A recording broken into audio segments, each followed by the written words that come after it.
guys, Frank here, your virtual general aviation aviator, and today I am in the Citation-X at Dekalb, Peachtree in Georgia, right outside Atlanta, Georgia. And looks like there's some manufacturing going on in the background. I'm in X-Plane 12, and well, I see a smokestack and black smoke, so I'm assuming they're manufacturing. But anyway, I digress already, right?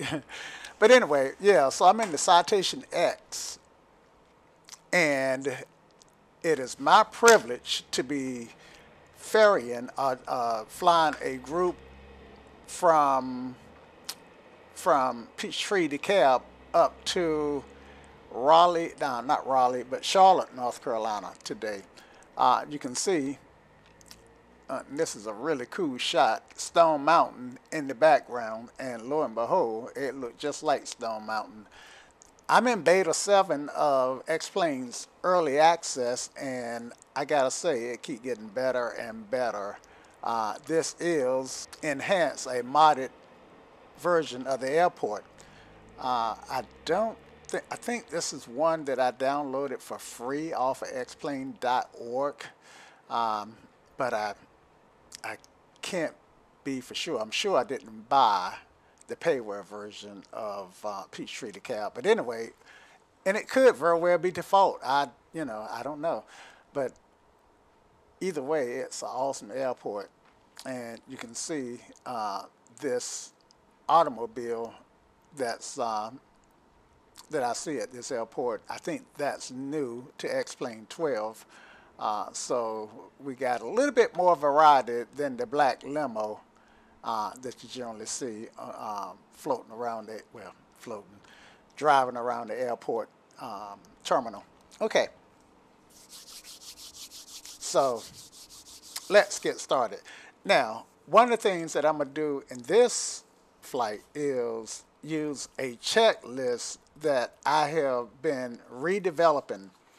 The checklist that I'm using was a checklist that was developed by a guy named, I have to look up his name, Don Antos.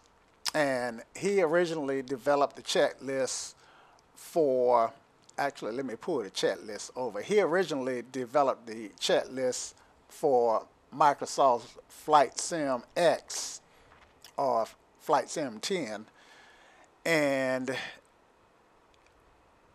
the company that had originally created the Citation-X, I think it was Eaglesoft. So I found his checklist and been kind of making changes to make it fit the X-Plane 12 version, and lo and behold, I think it's starting to fit like a hand in glove. So without further ado, I am going to share it with you guys for a minute. There we go. I think you can see it now. So yeah, I've been working on it and got pre-start, start up, after start, pre-takeoff, after takeoff, descending, pre-landing, after landing, and shutdown.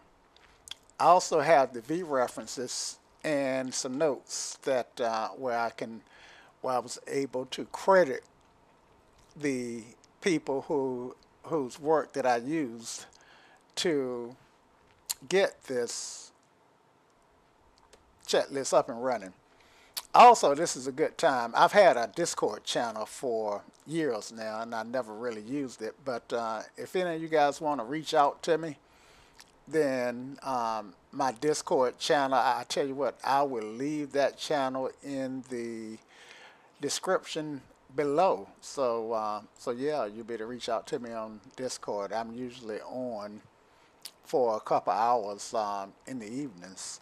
So yeah, if you want to chat in real time or pass notes back and forth, then hey, as long as it's about flight sim or aviation, I'm good to go. All right, so let's keep moving ahead. All right. So let's go ahead and get in the cockpit. Now, this is, for any of you guys who don't know, the Citation-X is an aircraft that comes with X-Plane 12 by default. In my opinion, what makes this aircraft so special is that it uses the Honeywell Primus Avionics suite as opposed to the Garmin Avionics suite. Now, Cessna did finally move over to the Garmin Avionics from the Honeywell stuff after they ended production on the Citation-X line of aircraft, well, the Citation-X Plus. But, well, let's go ahead and get in the cockpit. This is the Avionics suite that I'm referring to, where we got 5 screens, and it really kind of put me in the mind of of what I like to call a baby jet, or, you know, really and truthfully, an airliner type jet. This aircraft has some real fine-tuned capabilities, and for it to be a default aircraft, I think it is actually outstanding. Most of the stuff that matter works. I'm hoping that the community will grab this aircraft and say, hey, this aircraft is worth modding and making better. And so I'm really hoping that the community will grab this aircraft. You know, some of you guys got so much talent that I don't know, maybe you guys can create this fuse panel so that these fuses actually work. Maybe some of you guys can actually make the door on the aircraft actually work.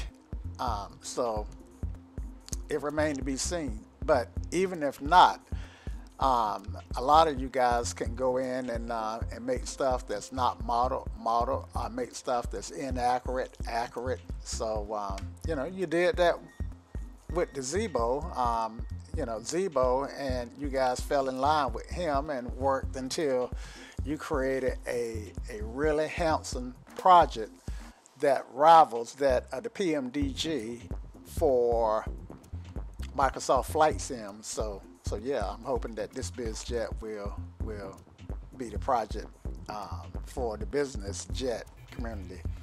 All right, anyway, that's my hope. All right, so let's get started. As I mentioned, we are going through the chat list now. One thing that I did not do, I cannot do right now, is put the chat list on screen. And well, you know what? Maybe. Okay, so I'm still in the early beta, and I don't have Avatar installed for this aircraft. So yeah, I'm going to read off the chat list and go through it so that you guys can hopefully keep up with what I'm actually doing. And by the way, I put a link to the chat list in the description, or you can just find it at xpilot.com or the explain.org. Yeah. All right, here we go. Pre-start, documents on board, takeoff briefing completed, and for all intents and purposes, I have briefed the passengers in the back. Gear lever is down. Good catch, because it was actually up. Circuit breakers are all in.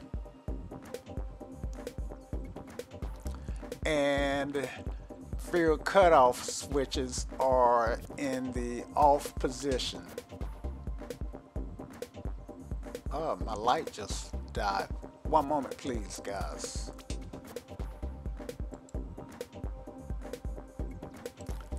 Okay, turns out I had my light on the battery, and the battery gave up the ghost. Okay, so getting back to the checklist, circuit breakers were in, fuel cutoff, and that's what we were going to take a look at. So fuel and cut off. That's yeah. Let's see. Um, yeah, kind of threw my flow off there. Yeah, so yeah, center wings are off. Yeah, that's what I want. All right. Um, Field cutoff switches. Yep. All right. Let's see. Ignition is off. Now this aircraft tend to spun in with the ignitions on norm, so I want to make sure those are turned off. And batteries 1 and 2 can come on.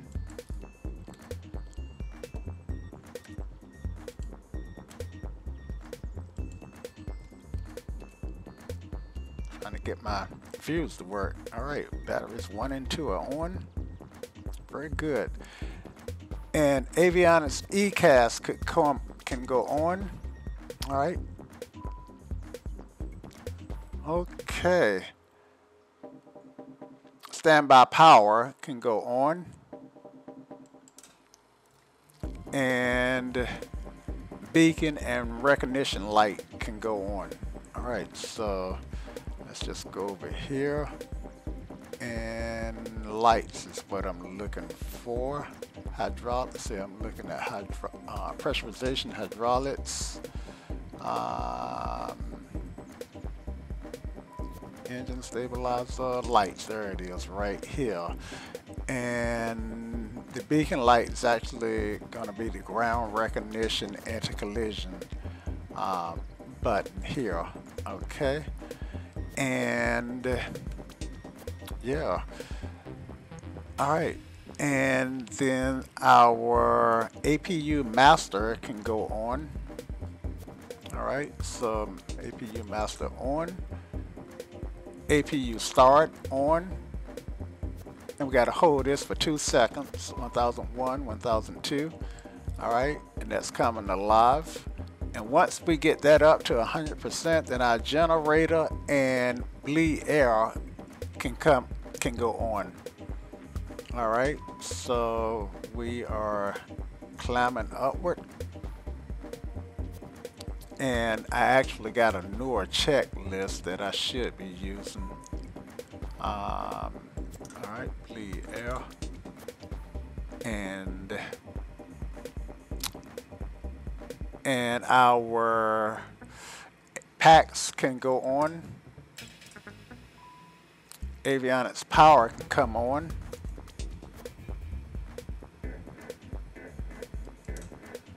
All right, and the avionics are live. Radio check, and here's where I like to go ahead and put in my frequencies. So stand by while I dial the frequencies in. I dial them in down here at the bottom. Let's see if I can. Thought I had a button that would show us the frequencies. There we go. That's what I'm looking for. All right. And I'm going to dial those in. So just stand by. Okay, I did want to verify that I got my frequencies dialed in the way that they should be, and they are. So 121.6 is ground, 120.9 is tower, and ATOS is 128.4. So, yep, we are good to go here. Now I've got the weather, and I've got the weather set for real weather. However, if you look behind me, it's dark.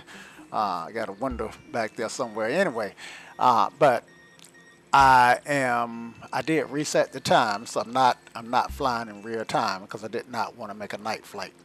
All right, So let's keep moving ahead with our checklist. So let me pop that back up. And radio set, checked. Autopilot is disengaged. And turn the yaw damper off. Let's see. Oxygen. So we need to set our oxygen. We are, our cruise altitude is only going to be 30,000 feet. The ceiling for this aircraft is 41, I do believe. I'm sorry, it might be 51. Let's see. Anyway, I think it might be as high as 51. This aircraft, I think I recall, does have an extremely high ceiling. But if I'm wrong, then I'll flash it up on the screen. Anyway, let's see. I tell you what, I am going to check because I do not want to provide misinformation in this video. Yep, so it turns out that 51,000 feet is the service ceiling of this aircraft. So yeah, it's a high flyer.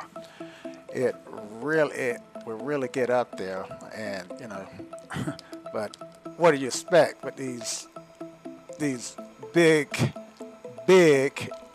Rolls-Royce engines? I mean, good gracious, guys, look at the size of those engines. They tend to spin even when the aircraft is off. So that may be something worth reporting to explain. I'm going to double check, not explain, but Laminar Research. I'm going to when I say explain, I'm thinking explain.org, but explain.com. So I was right the first time. I am going to check that they are spinning when the aircraft is parked, and if not, if they are, then I will go ahead and submit a bug report on that. Again, this is the early access version of the explain, and you know, having the engine spin on the ground is a small thing, but it might be something that they can fix relatively quick. All right, so let's get our checklist back up and keep going. All right, so avionics power, radio is on, autopilot's checked, oxygen is that's where we were at, and we are going to go up to 30,000. So we're going to set it about 33,000, and we'll monitor these guys to make sure that that we're okay. All right, and there we go. All right, fuel. All right, so let's see what we are on fuel. We've got, right now we are burning fuel from out of our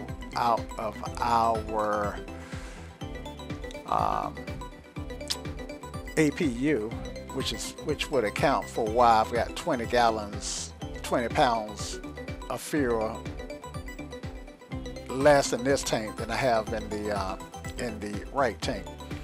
I think it does burn the fuel out of the left tank. So if that's not the case, then you know, if you are a citation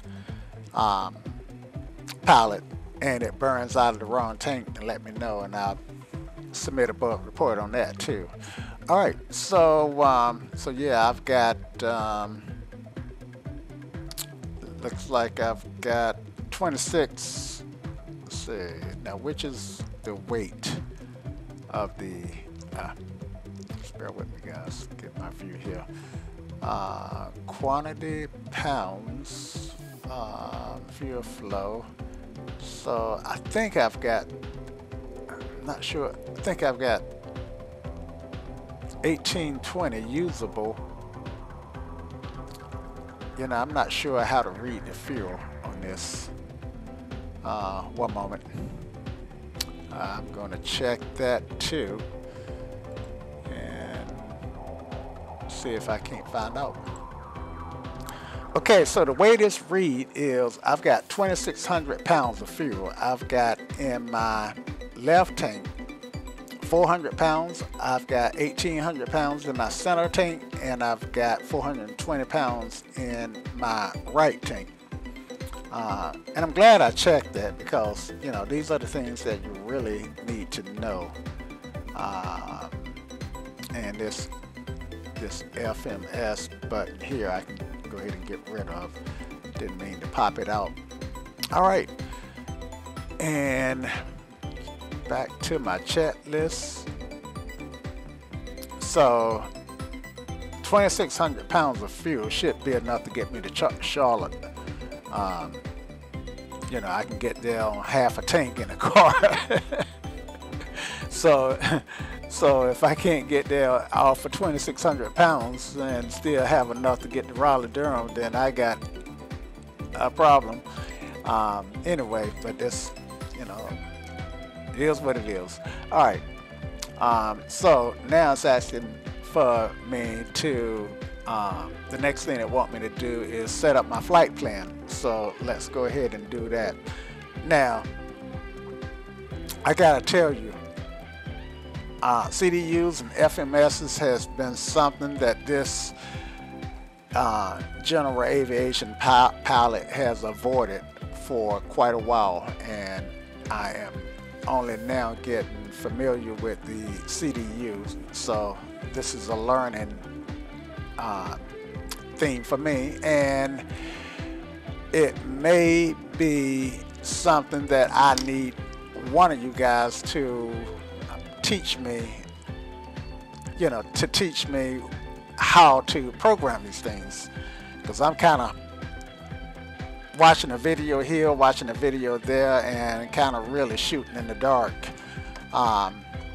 And quite frankly, there is some documentation on this specific CDU in the X-Plane 12 aircraft folder for the Citation-X. I think you have to look under X-Plane 12 aircraft Laminar Research Citation-X, and then you should see the documentation, and one of them does deal with the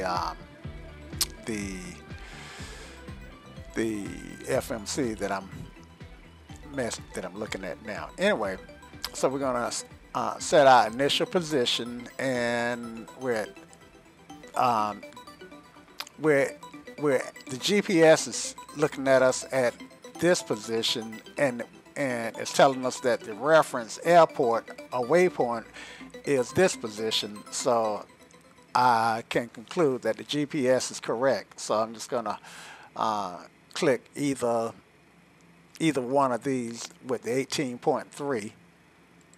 Okay, and that's loaded, and now I can go on to my flight plan, and it knows my origin, and my destination is going to be Charlotte. So that's Kilo Charlie Lima Tango, and that's my destination. And my flight plan is going to take me, the flight plan thankfully is really simple. So it's going to take me via Eatwood. You know, I can actually import this flight plan, which is what I think I would do. Okay, so yeah, let's do that. Save a bunch of time and punching, and that way I can learn. I can actually do the learning on my own. Okay, so flight plan. Okay, so and the question is, how do I import it? Let's see, flight plan select, flight plan list. All right, there we go. And Peachtree Dekalb to Charlotte, and this is it. So it corresponds to this one, and I've got it. Now all I got to do is activate it. Okay, now I think this button right here will activate it. All right, and boom, there it is. All right, so out of Peachtree, we don't have a departure, so I don't have to worry about the departure button. And performance initiation of this information is correct. The aircraft type is the Cessna 750, the Citation-X, and performance mode is 4. I don't know what that means, so that's something that you know, if I get one of you guys to teach me, well, you know what, I'm gonna look in the documentation at some point. All right, so because this might be explained, it might not. So before I ask one of you guys to go through it with me, I could actually do some work myself. All right, we got 5 pages. So my climb profile is 270 at 7 or 0.78 mark. I'm cruise at 300 knots and descend at 270 at 0.783%. Now, I'm not going to change any of this stuff because I don't know any better. So I'm just going to accept what it's saying, hey, you know, what it's suggesting. Maybe I should, you know, be descending at 250 and climbing at 250. I don't know. More, you know, if I just stay with it then and learn, you know, the point I'm making, that we'll figure it out. All right. Step increment 2,000. Fuel MBAA and takeoff / landing 400 / fuel. I don't know if I should change that or, you know, yeah, so, but, you know, I don't know if that's minimum, so let me just try something. I'm going to put 400 / 400 here, and just to see if it'll take it, and see it won't take it. So yeah, there you go. All right, next, transition altitude is 18,000. Speed limit is correct, 250 under 10,000, and my initial cruise is going to be 30. Flight level 300. Yep. And cruise winds at altitude is 295 at 52 knots. So they're going to come from the northwest. Let's see, because 270. Yeah. Yeah, so the winds are going to, now I'm assuming that that's the direction from which they're coming. Okay. Next. And let's see, we've got BOW. What might that be? Boy, oh, wow. I'm sure that's not what BOW stands for. BOW, if I think about it enough, it might come to me. Passengers, I'm only going to have, I think I've got 6 passengers in my plan, and so I'm going to change this to 6, and the average weight should be about 170. So yeah, we'll keep that figure. And lo and behold, it won't let me change it. Okay, so I don't know why. You know, it just won't. All right, so fuel and I don't want that. Unable to cruise. Yeah, I guess not at 6. All right. Fuel gauge. So let's clear. Let's delete this. Don't want to let me delete it. Let's see. So maybe I can enter over it. All right. So let's go up here and put fuel in. I got 2640 and 2640. Actually, what it has is close enough. All right, and confirm. All right, and cargo. Yeah, we'll just accept all this. Confirm, initiate. Let's see, it won't take that. All right, and so what am I missing? Whoops, didn't mean to pop that out. Okay, so what am I missing, guys? Next, maybe it needs an initial cruise again, so let me put flight level 300 back in. Unable to cruise. Let's see. Clear that out. 3. Okay, initial cruise altitude, right? And so we're going to go straight up to flight level 300, and I want to put that in. And I wonder if that's because I don't have enough fuel. All right, so I'll tell you what I'm going to do. I'm going to go back to fuel, and I'm going to add some fuel. So let's put 7, clear that. Let's put 7,000 pounds in. And of course we'll have to call the fuel truck and put it in. And now let's go back to our flight level. Okay, so they are suggesting 270.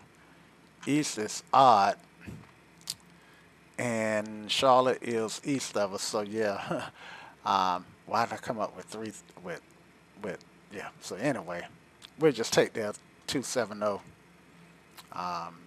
It would have been 290. Let me just try something here. 30,000. Let's just see if that might have been one of the things it didn't like. Yep, that was one of the things it didn't like. If I wanted 290, then oops, 29000, and yeah, so it don't like that either. So flight level 270, it looks like is what it's taken. And well, see, it did take it, didn't it? All right, so let's change it back to 270. Well, it didn't take it. Unable to cruise out. I don't know if it took it or not. Let's see. Get rid of that guy. 2700, and yeah, and that changed and it took it. So yeah, we'll go with 2700. All right, and page 5, and now we ought to be able to confirm. All right, and let's go ahead and put in the fuel before we forget it. We got enough in the center tank, so we want to do left and right. I'll tell you what I'm going to do to make sure everything that's balanced.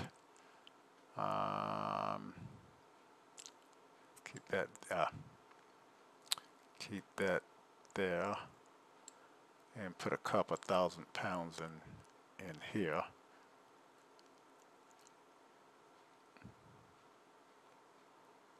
All right. So that's 7,000 pounds of fuel. More than enough to get to probably enough to get way up to probably enough to get to Greenland. All right, so add that in and check our gauges. Yep, we're good. Okay. All right, and just in case you guys didn't see, this is what I'm looking at. All right, and destination ETA is what, 36 minutes.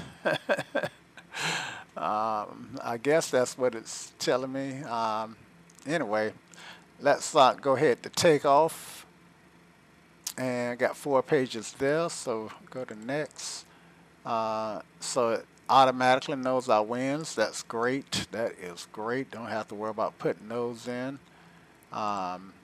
And the runway is dry, so that's good. Flaps, we'll do a flaps 15 takeoff. The runway is relatively short, and we are pretty heavy. So we'll confirm that.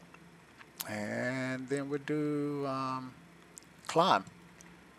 And got 1 page there, and looks like pass. I guess that means that we're good. All right, cruise. So we DTG take top of descent, fuel remaining. So yeah, 6.8. I don't know if they're talking 6,800 pounds or just what they're saying. But I'm learning, so one thing at a time. Descent, and bottom of descent, 700. I can't read this stuff, guys. I'm just sorry. All right, and landing. Okay, Charlotte runway, and I don't know which runway yet. We might see. Yeah, don't know which runway yet, so I'm not going to worry. Well, we do know that we want the Chapter 4 arrival. So I guess I can go ahead and put my arrival in if it lets me. Yeah, it's going to let me. Star is going to be Chapter 4. All right. That's going to be this one. And our transition is going to be GRD, which is, I think that's, let's see, what is GRD? What is it? GRD. It's Greenwood. All right. So we're going to transition Greenwood. And yeah, we'll go ahead and activate that. Okay, approach. Let's see, 36 minutes. We should stay in the same ATIS. So let me take a look at what's active for Charlotte right now. I'm just going to pop into SkyVector and mouse over the airport so I can get an ATIS. And winds are 200 at 6. Altimeter 3005, but it's 200 at 6. Okay, so that's gonna give us the 1/8, and 1/8. That means that we're going to be pointed to the south when we land. All right, so yeah, let's go ahead and pick our approach. We do know we want the we want 36 right. So got 4 pages here, so we're looking for 36 right, and we're doing ILS if we can get it. All right, and we will see. We'll just fly out to Halcombe. That way the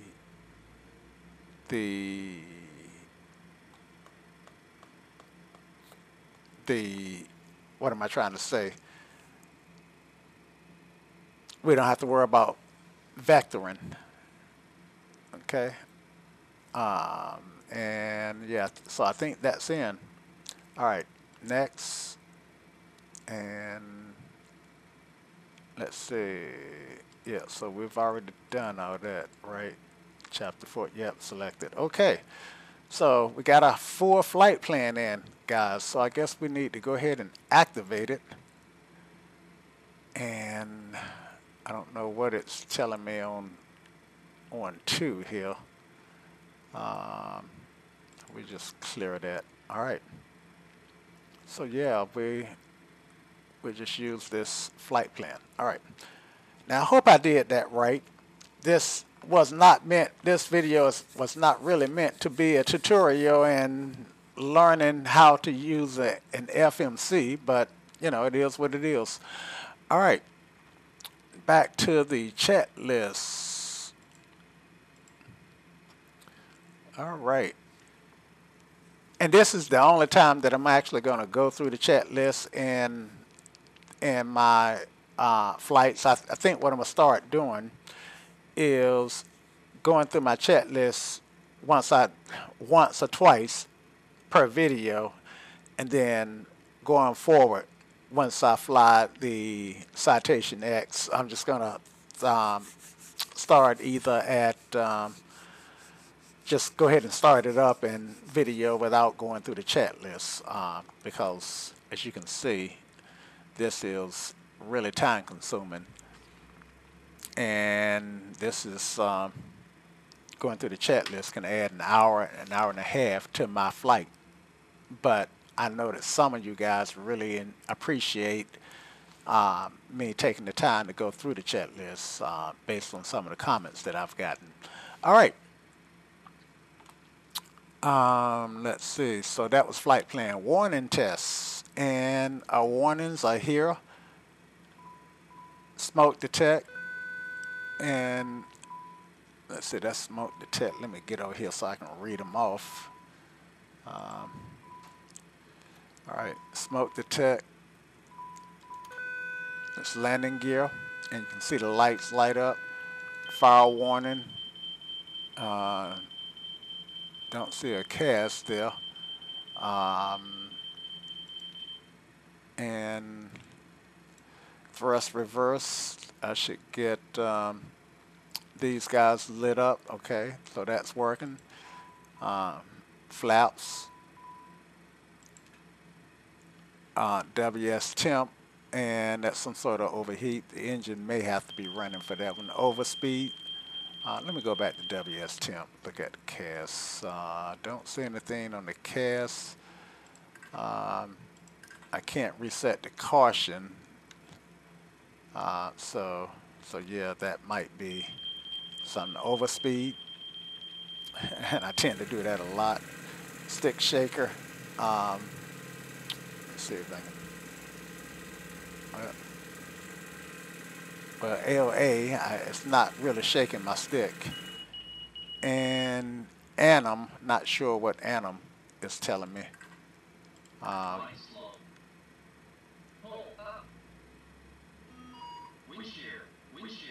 Okay, that's just going through the vocals.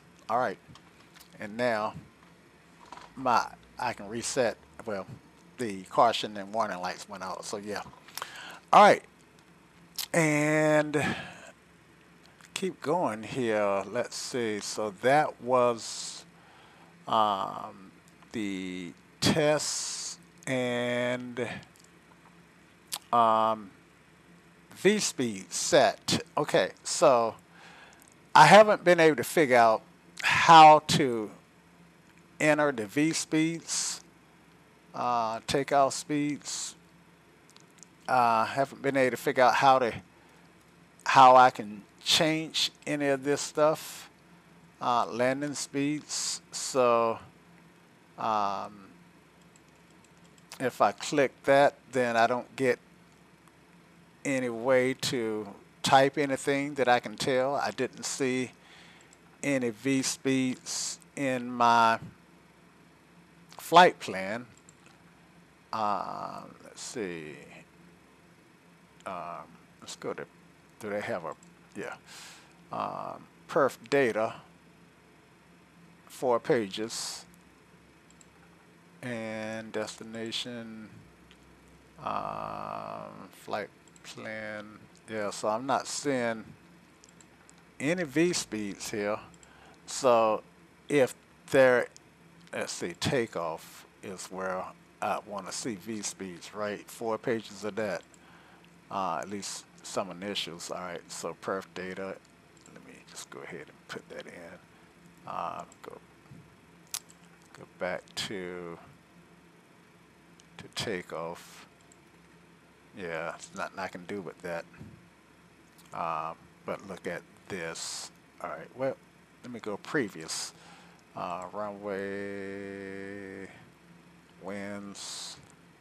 Yeah, so no V speeds there. Anyway, I'm just taking up too much time looking to see if there was somewhere that I could get my V speeds, but I got them on my chat list, so I know that I'm gonna.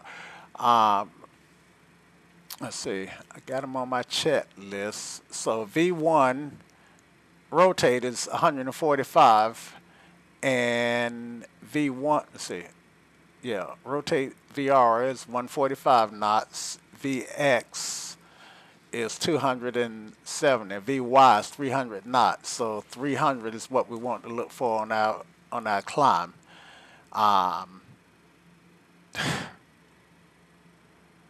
Actually, these are maximums because I'll be busting speed limits wide open trying to climb out at 300. In fact, that reminds me, this is not on my checklist, but I do need to set up with my flight plan. I need to remember to go ahead and set up my my speed. So I have to pop this guy, not that one. Pop this guy out, come down here, and set this to 27. Flight level 270, and I want to set this V speed to I'm going to set this to 200,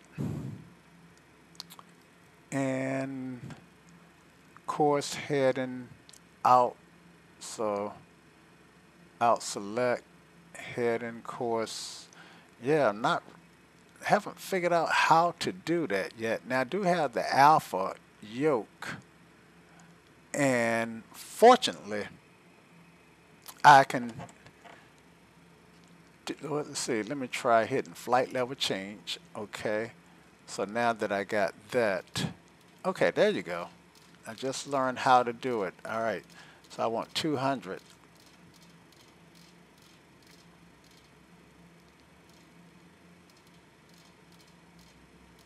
All right, so I'm gonna dial this up to 200. All right, pop that back in, and I got my speed set. So when I hit my APU, the other thing I need to set up is the last time I flew this plane, and I wanted to go direct to EWO. I wasn't sure how to get it to go direct to EWO. Okay, there we go. There we go. All right, that's good. All right, so now all I got to do is hit nav and make sure that it's on nav 1. Okay, so this is on nav 1. Let me zoom in for you guys. and I'm not actually using the co-pilot side, even though this is a two-pilot aircraft. It takes two pilots in real life to fly it, and looks like my stick is look like I should be sitting about right here, so I need to make that adjustment at some point. Okay, all right. So yeah, just learned something on setting the speeds. All right, and I know a lot of you guys are saying, "Hey, that's so basic," but remember, you know, I fly the Beaver, the Cessna, the Piper, the Otter, the PC-12. You know, those are the aircraft that I've been flying. The TBM, not not one that has the sophistication that this one has. All right. So let's see. Go back up to all right. V speed set. In my case, not set, and altimeter. And let's go ahead and listen to our ADAS here. I don't think we can get a digital altimeter. All right, so get rid of that guy. And you know, this kind of stuff you just have to fly to memorize, because look how small this lettering is. If I didn't know that COM2 was here, then I wouldn't know.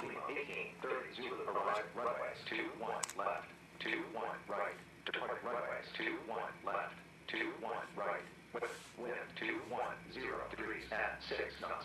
Visibility more at 10 miles. Sky clear. Temperature 24.5. Altimeter 3009.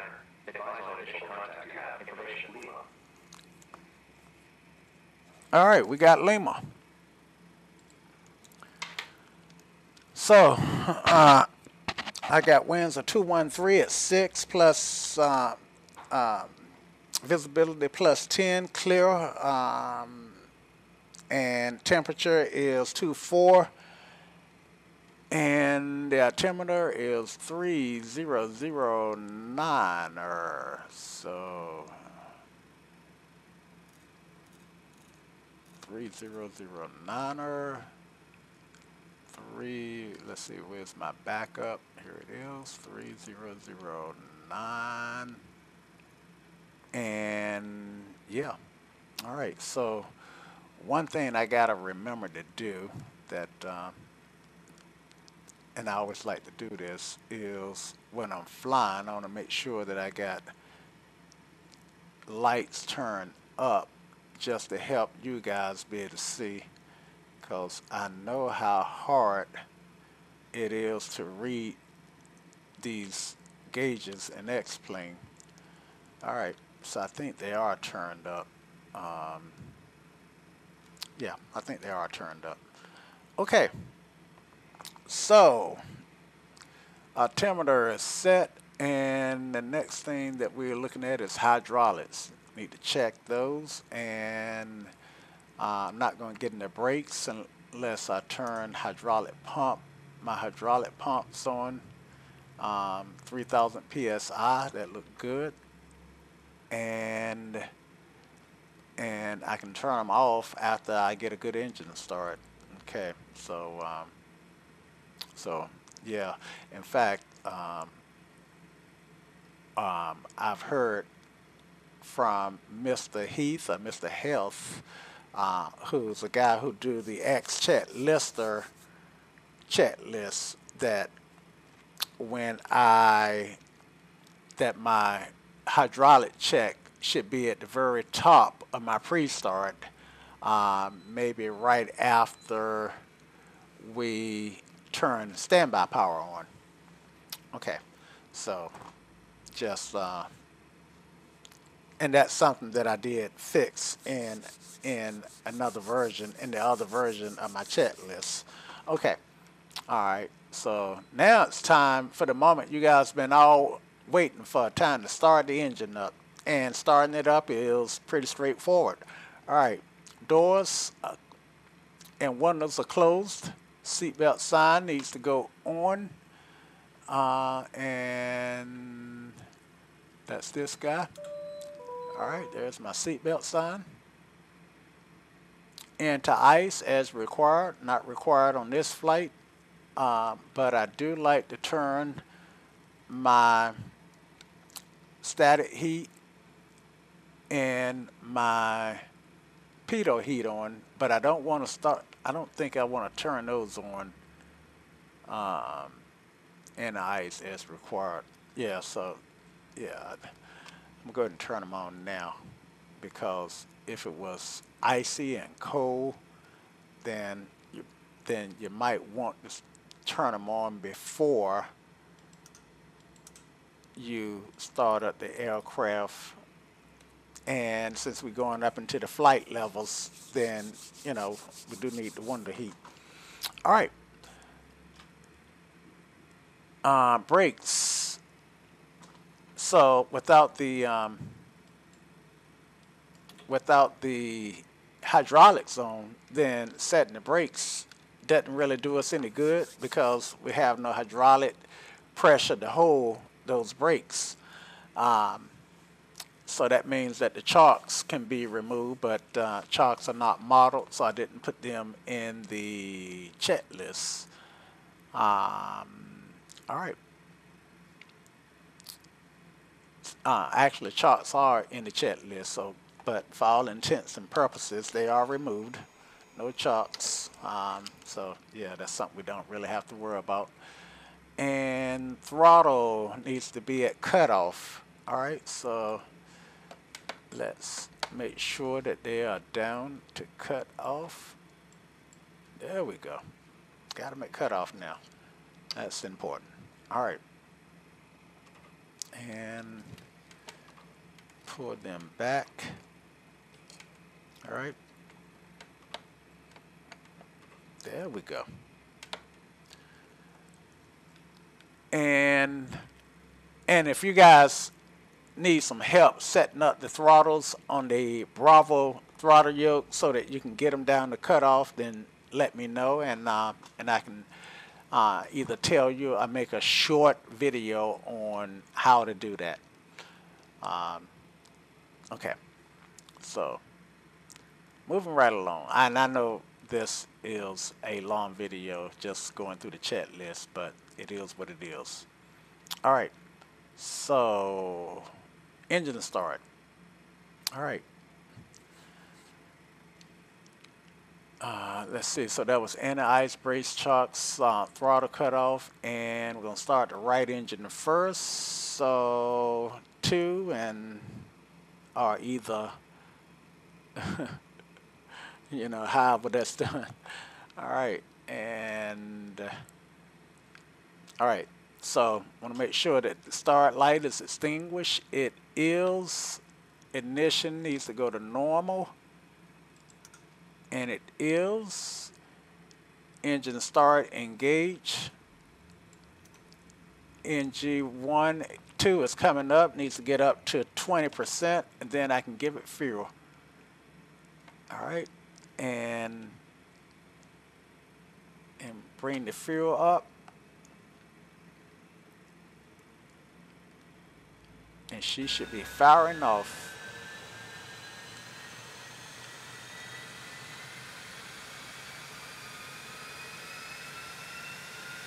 See that heat blast? All right, so what I want on my engines is for this first digit to be 246. I'm sorry, not 246, 256.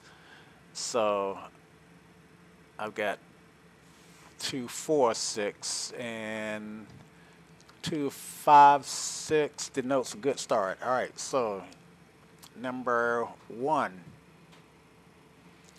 and same thing. Engine lights are extinguished. Ignition go to norm, and NG is coming up. Once I get to 20%, introduce fuel. Introduce fuel now. And she is firing off.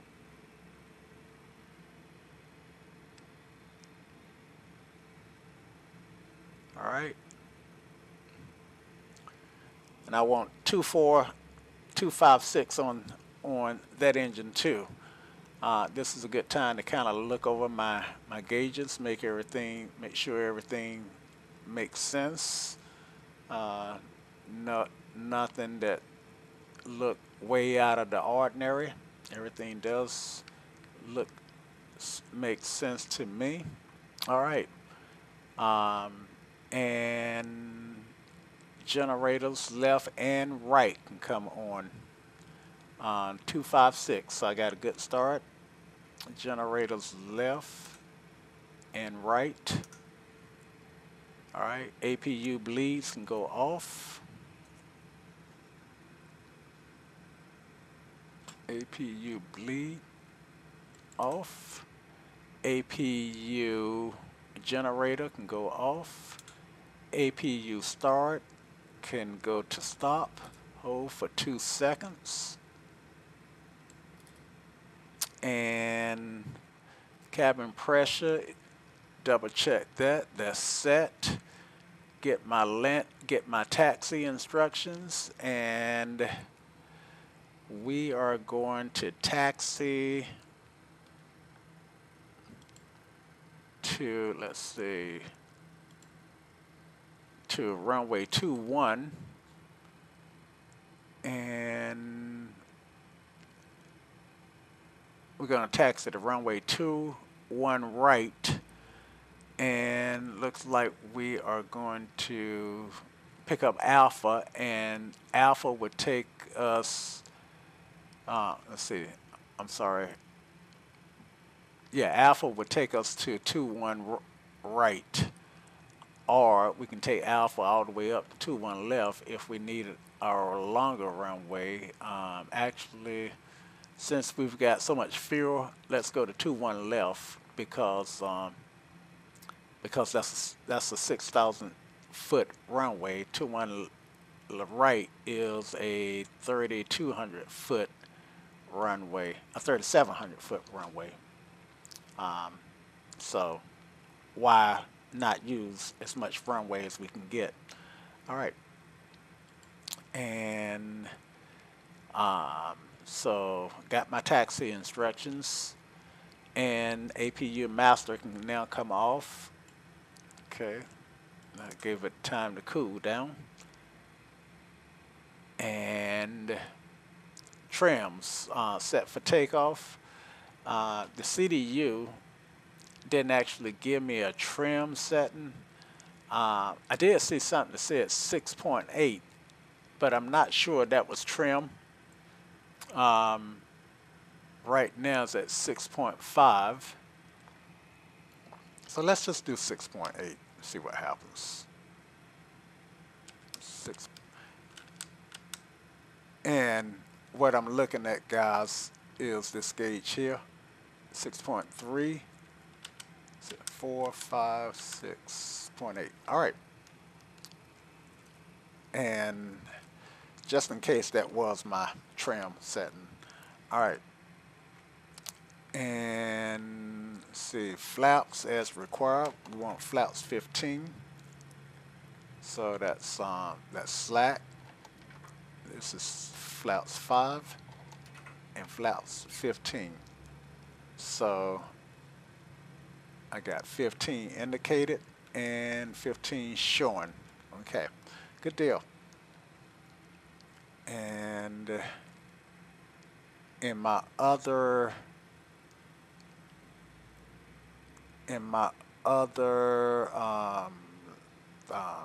checklist, I think I did a fix where I turned off my hydraulics because I should have PSI from the engines on both, so I can turn the electric pump off.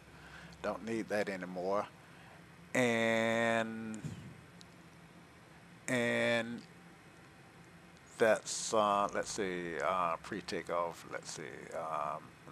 I'm still doing after start, cabin pressure, taxi instructions, and the other thing that's not on this particular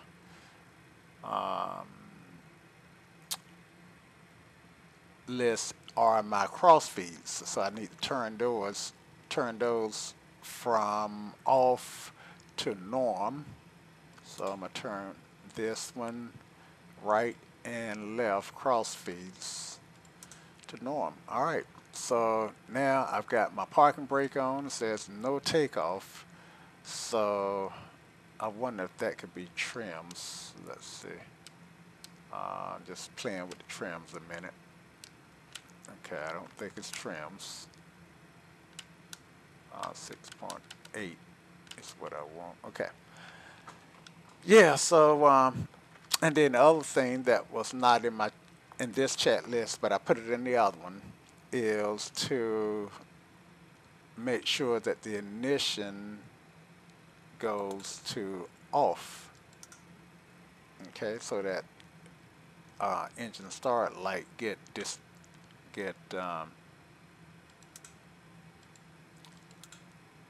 see. Yeah, I think it goes to off. Okay. All right. And maybe it's in this one. No, it's not. Okay. But again, the chat list that I'm going to put in the notes is going to be the updated one. All right. And let's see, pre-takeoff. All right. So APU masters off, trims are set, flaps in, taxi lights. Okay, so we are ready to taxi. And if I was on VATSIM, I'd go ahead and get my, well, I would have got my taxi instructions when it said taxi instructions. But yeah, this is just doing what we do. All right, so let's let's hold our toe brakes and release this brake. And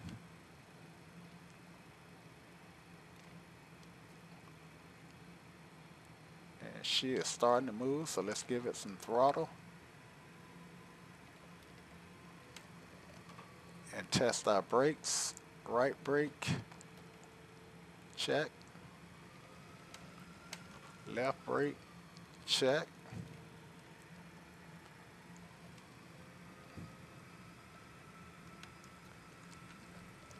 And clear to the right, clear left.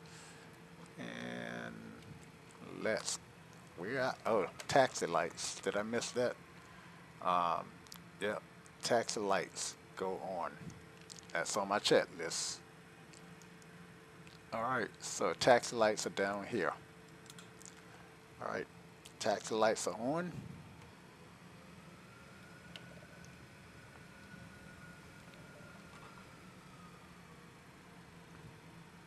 Follow the yellow brick road, right?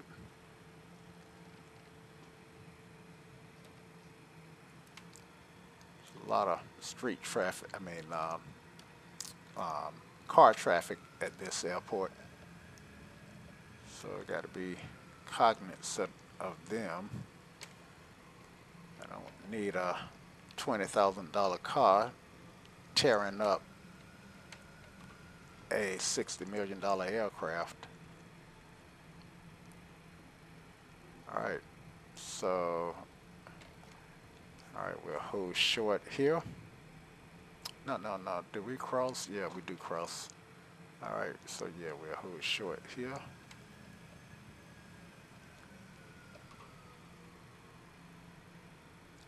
This airport, incidentally, is towered, so tower would give us instructions to go ahead and cross. And go ahead and cross. Right now I don't have traffic global or any AI traffic. Well, there is the default AI traffic running, but I don't think it covers this airport. This is I think it's a Class Delta airport, and so just not going to find any traffic at it. All right, so we want 2-1 left, I think it was, the longer runway.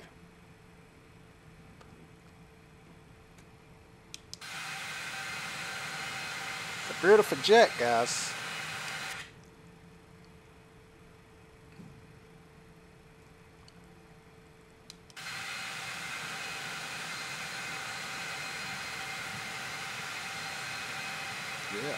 She's a beaut. She's a beauty.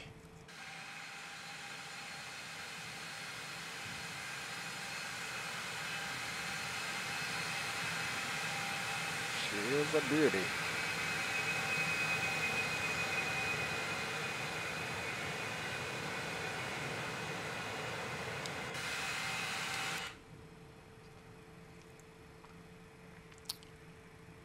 All right. We're still in our pre-takeoff stage.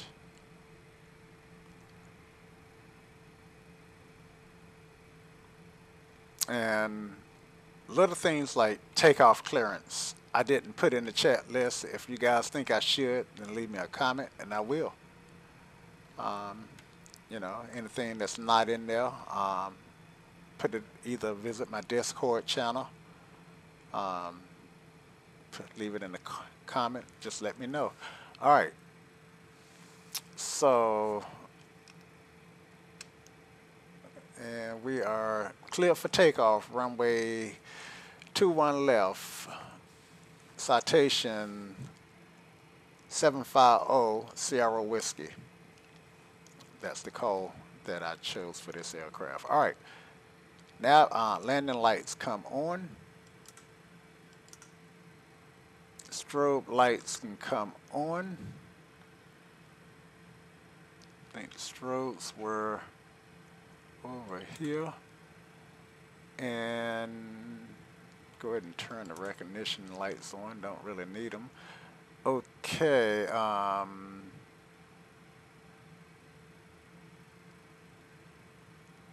so pre-takeoff. Okay. Speed brake full forward. Check. And I have to find my place. Trims are set for takeoff. Check. Left lead air. Okay, so this is where I got my bleed arrows. And let's see. Left bleed air. And right bleed air. Okay. I wouldn't. I felt like it was something I was forgetting, but I did. They are in the chat list. Pitot heat and windshield heat are on. Check. And we are ready to take off.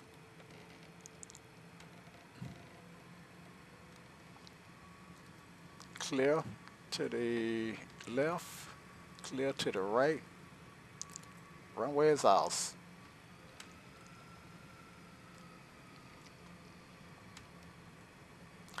Now, there's a YouTuber who flies this aircraft in real life. His handle is JetBoy, so you can check out his YouTube channel. In fact, I think I am going to send him my checklist and ask him how far off the mark this thing is, and see if he will help me make it better. All right, flaps are in, lights are on. Just need to set up my squawk code, and we'll just pick whatever 1502. All right. Squawk code is in. We are ready to go. Okay, rotate at 145.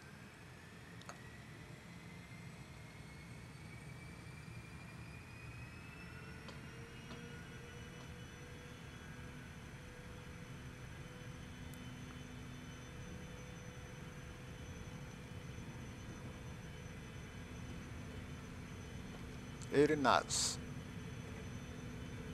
100 knots. 120. 130. 145. Rotate. Gear up.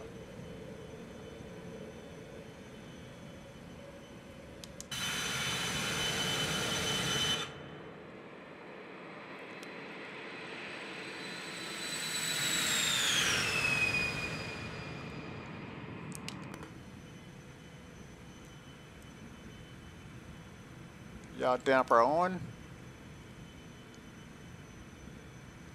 Autopilot engaged. Nav is set.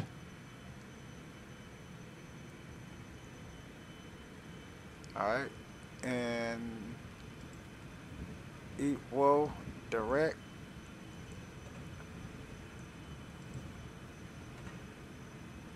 Still ain't quite figured this out, guys, so how do I get this guy to fly to, well, let me turn.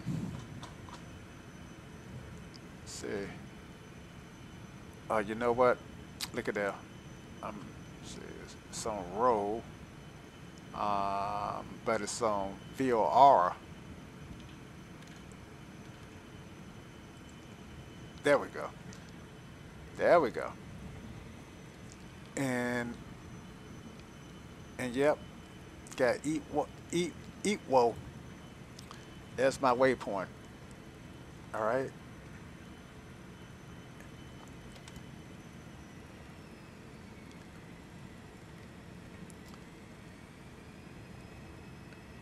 And she doesn't really have auto throttle like the Challenger that I fly does, so I kind of got to manage that power, but it looks like it's trying to hold. Well, as long as it's climbing, then it can hold the it can, yeah, as long as it's climbing, it can hold the the speed that I got set. Because if it's going too fast, then it just raises the nose. If it's going too slow, it just lowers the nose. All right. All right. And let's get the flaps up. Flaps 5. Flaps slack.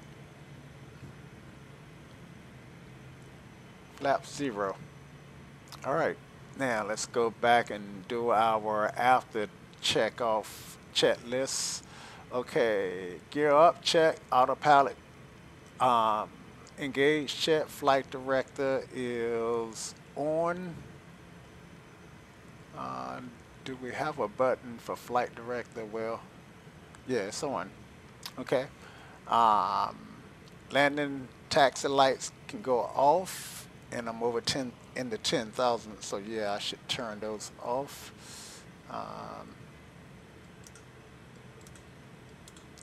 All right. Something I would have forgot without the checklist. Okay, flaps are retracted. Climb power is set. And I probably ought to see what climb power is for this aircraft. Let's just do 90.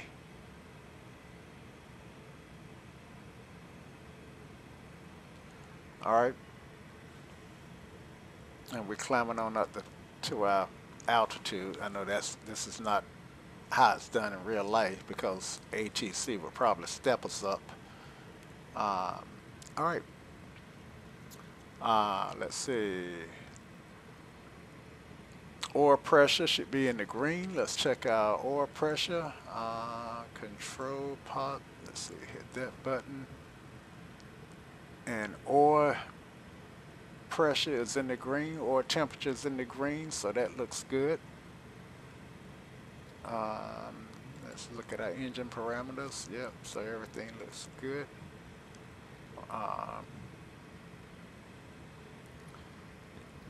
Okay, where are we now?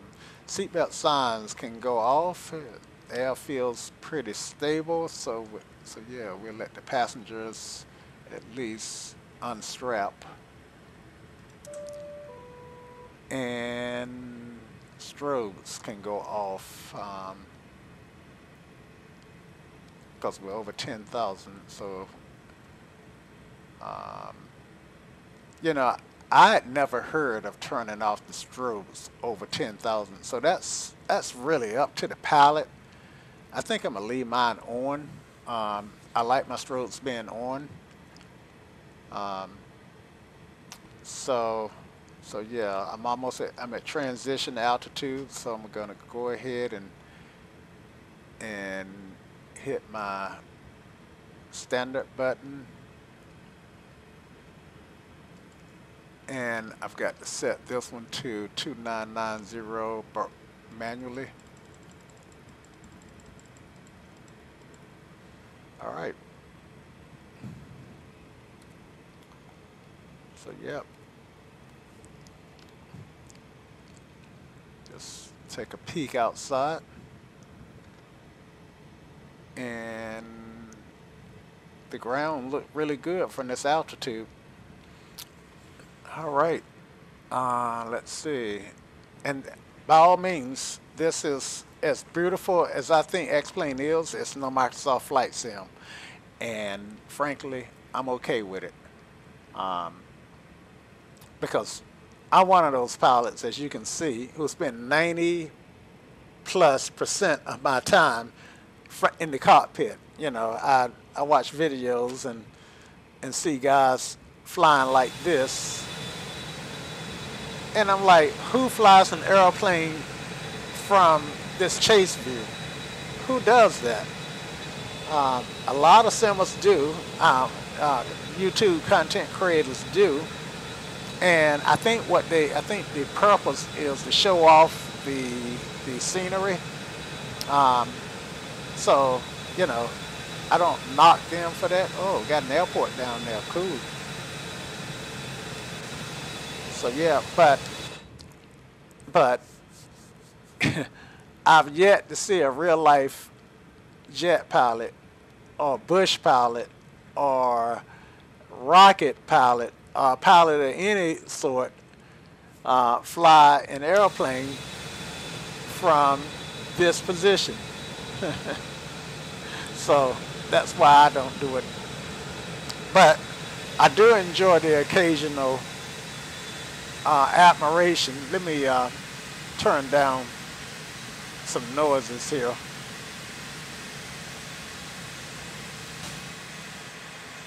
Yeah, I do enjoy the occasional opportunity to jump out and look at the aircraft from the outside and take in the scenery on a clear and wonderful day like today. But I don't normally fly it from this position. And you know, this actually looks great. I think we just got to eat. Whoa. Let's get in the cockpit. Yep, we at Eat Whoa, and we're making our turn. And it was awesome seeing us make the turn from this position, wasn't it? Yep. And we're still climbing. We got less than 2,000 foot to go. Yep, so all is well. Now, this is a gripe that I have with the citation, Laminar Research. You guys gave us an Easter egg, this flying saucer, and the first time or two I saw it, I was like, cool. But at this point, you know, we really ought to be able to turn the thing off, because it really can break the immersion.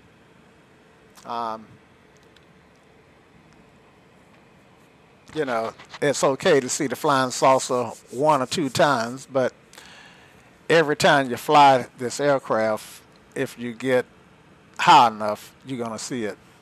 And, you know, it's, you know, at some point it just become a distraction.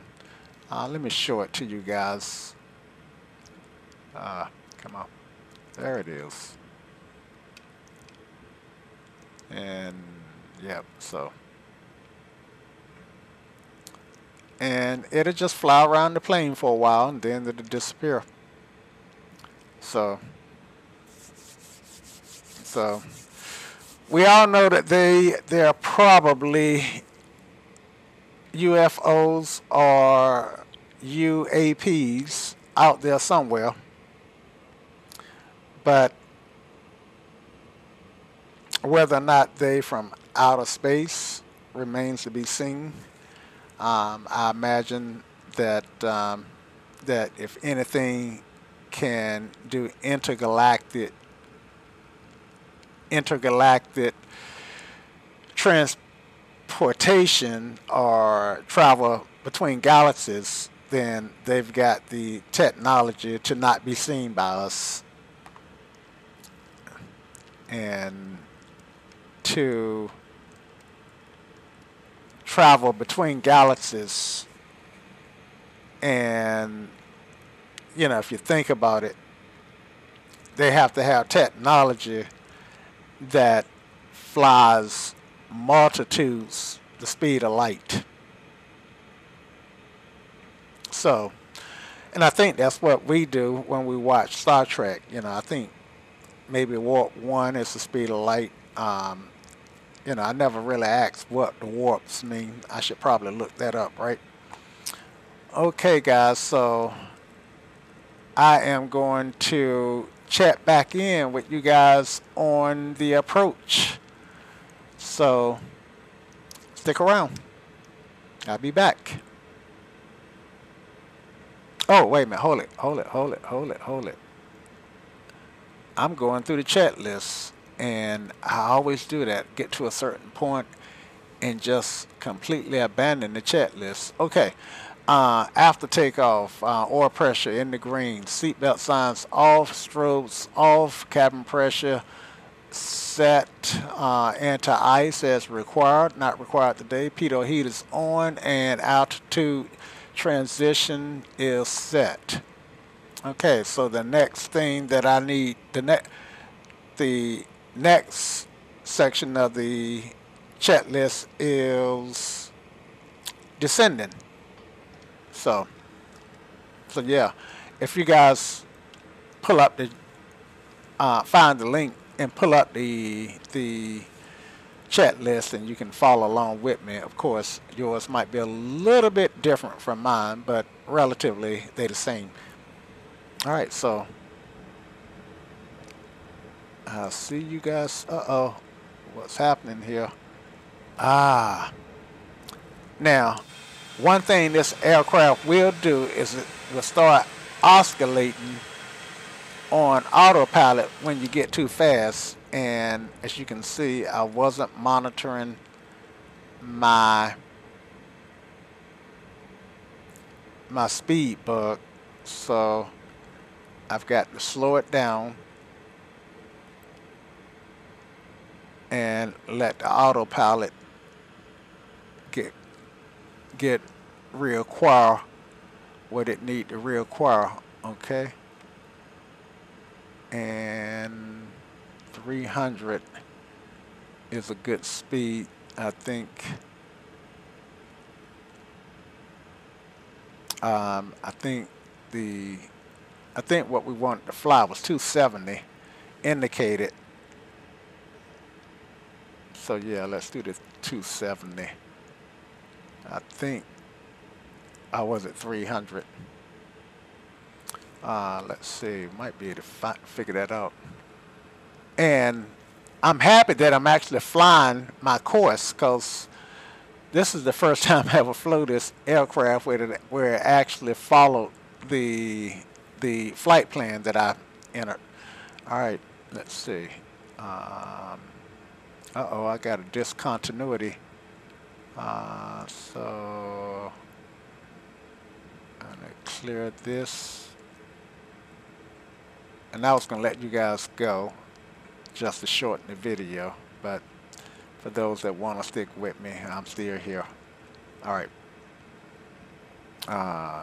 Here come. So what I want to do is click this and then put that in the discontinuity, and that fixes that. Okay, I'm learning, and I should keep going through it, make sure I don't have any more, and I don't.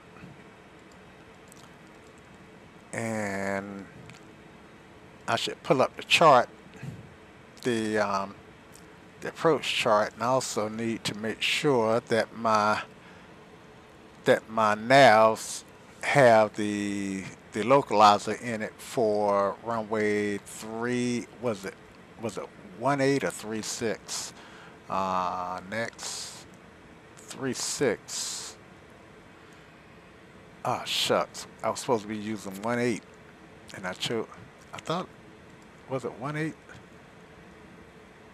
Winds were 200 at 6, so I said 18, and I got 36 in here, and golly gee, guys, I don't know how to fix it.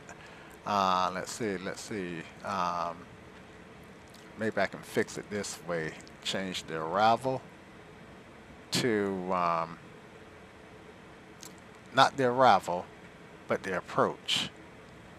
Alright, so the arrival was chapter 4. The transition was Greenwood. And runway here, we wanted 18. Oh, no, see. Yeah, 18. Yeah, should be 18 right. Runway 18 right. So I'm learning something else. Alright. So ILS 18 right.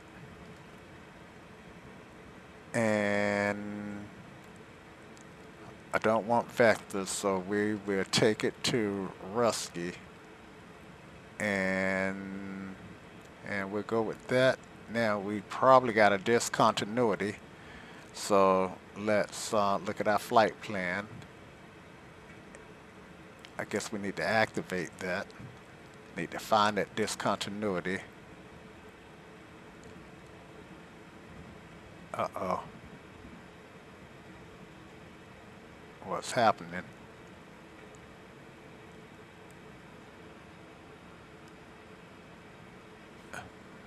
Alright, so what is happening, guys? I don't see a leg. Shucks, I do that every time. Have things going right and then break it, right? Next, discontinuity here, so let's take Risky, go back, and put it, well, let's take this one, trying to get it in my clipboard. I think I'm too far ahead. Alright, flight plan. Alright, next.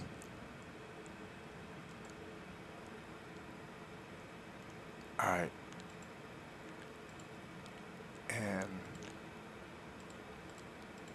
so I think the reason, I got this discontinuity here. So let's see if I can go direct to Risky. I don't know anything else to do. Direct to intercept. Direct. Nope, that's not what I want.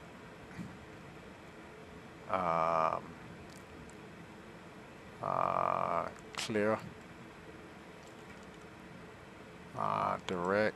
Nope, that's not what I want. Previous. Nope. Alright. Rutke.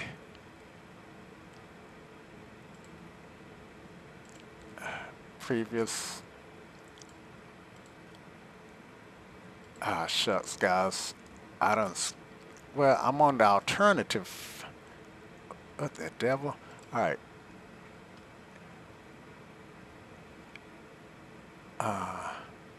Fly ahead, and was that my vector?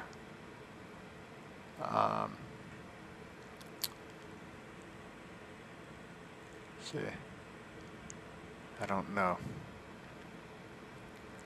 All right, destination Charlotte. Okay.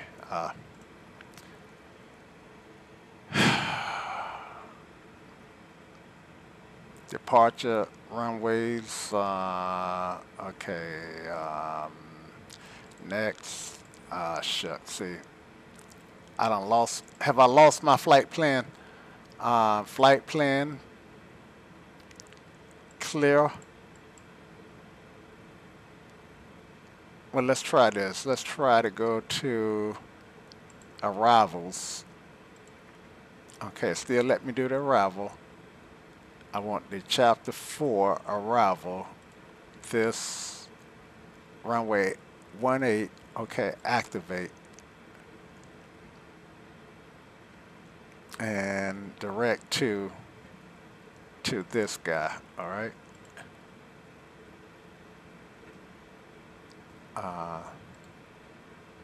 Now, how do I get it to? So how do I get it to fly that? Direct to. Now, when I've learned that when the cursor's blinking like that, I can use my keyboard. GRD. Direct. Not in database, so that's not going to work. All right. So direct. Clear. Direct. All right.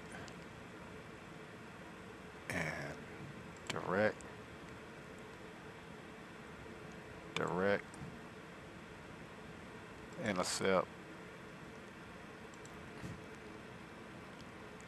Activate. I don't know what I'm doing, but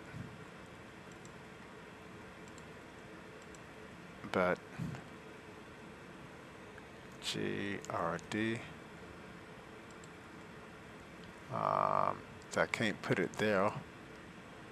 Clear. So maybe it's telling me to fly course 059. So let's go ahead and dial that in.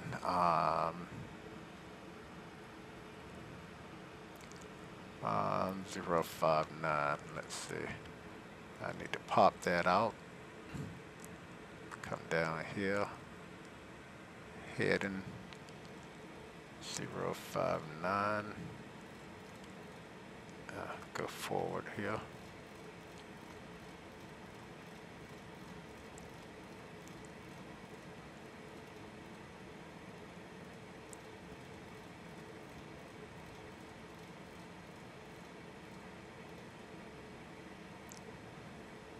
All right, and let's go up here and hit our heading bug. So I heard one guy say bug that. Okay.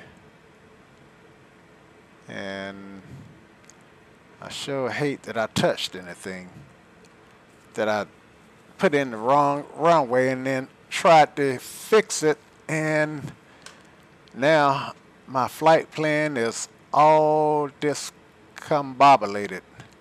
All right. So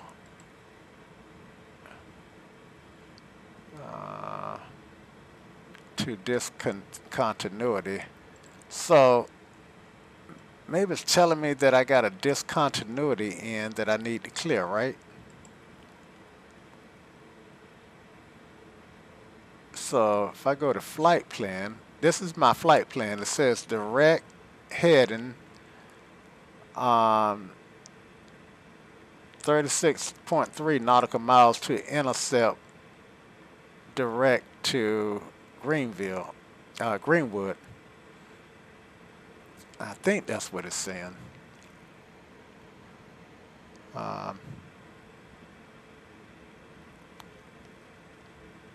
So I don't, let's see, I got 8 pages. So, okay, I got 8 pages. Active flight plan.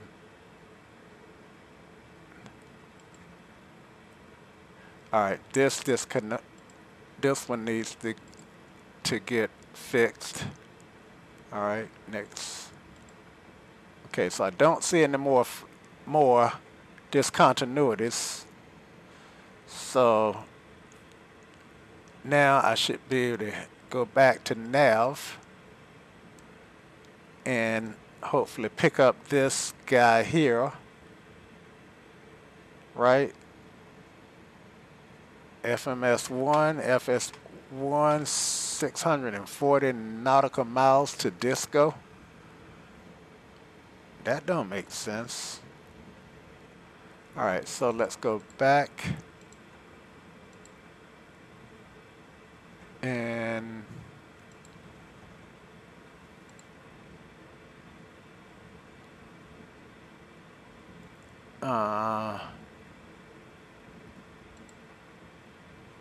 yeah, so all right, so take that guy, pop it here. All right, there we go. I think that might fix us. All right.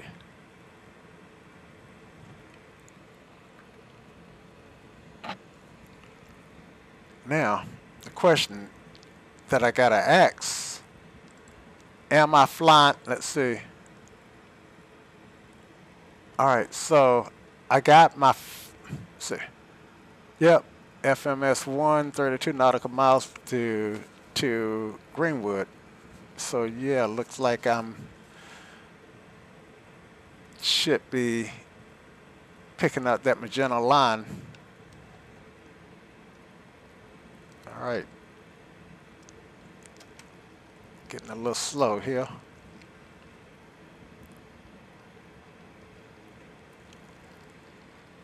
Woo, doggy. Like Jed Clampett used to say, woo, doggy. All right. So, now,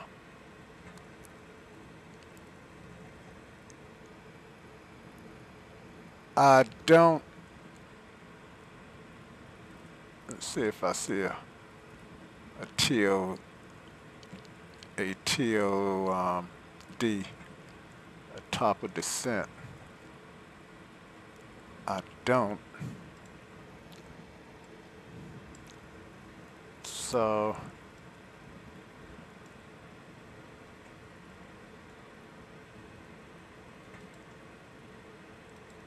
I don't.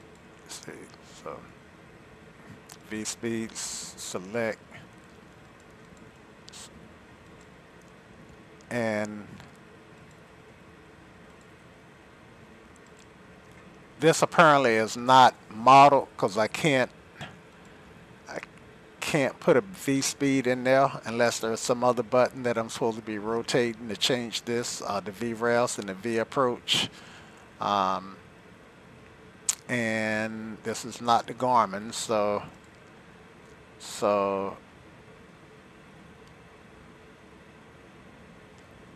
kind of at a loss as to get rid of this guy here. Kind of at a loss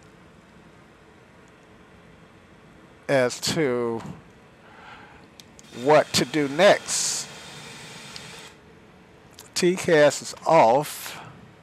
There's probably a button somewhere for did I hit crossfeed accidentally? There's probably a button somewhere for TCAS. I hadn't found it yet.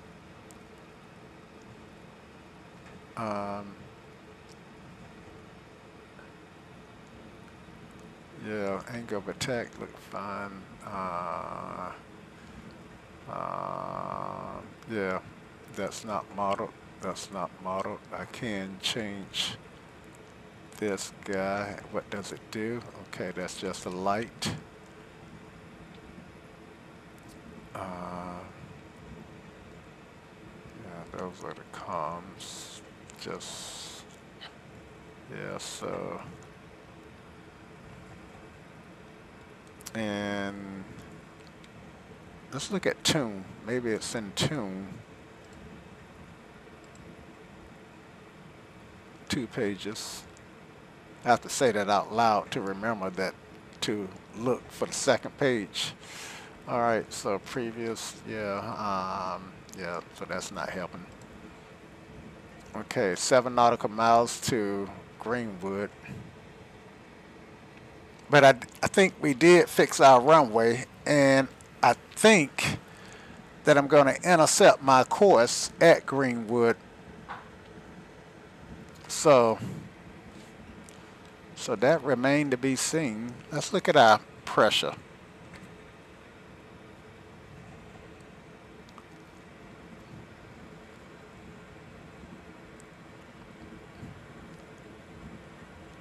So we are at 24 something, 24.75 is what that looked like. Or maybe that's telling me that it's set for 24 and the differential is at 7,000. So the airplane inside pressure is 7,000 and the outside pressure is 24. That's what it looked like it's telling me. Okay, we got the aircraft maximum cabin altitude right now set for 32. And we're neither losing or gaining pressure, so that looks fine. All right, I'm learning, guys. You know, that's what you do, right? All right, so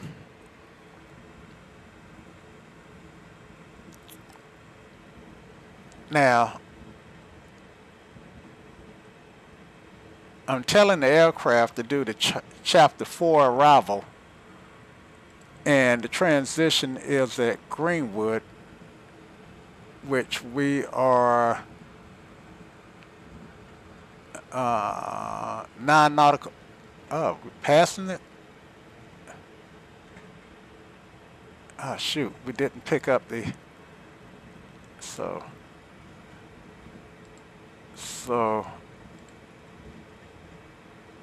Well, let's go. Let's see.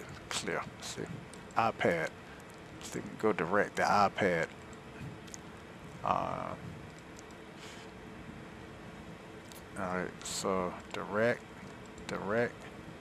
iPad. Okay, that worked. And now direct again, maybe. Direct. All right. So I need to change. I need to cause this white button to turn magenta, and I mean this white line on this display to turn magenta. Then I know, based on what just happened, that it's capturing it, and it's not happening. Let's see, clear, and all right. So let's go. Let's clear that again. Put iPad back in there. Let's hit direct and intercept. Intercept iPad. Okay, and activate. Got a discontinuity. All right, so, but that did fix it. All right, so now we just need to get rid of that discontinuity. Got 7 pages. Next.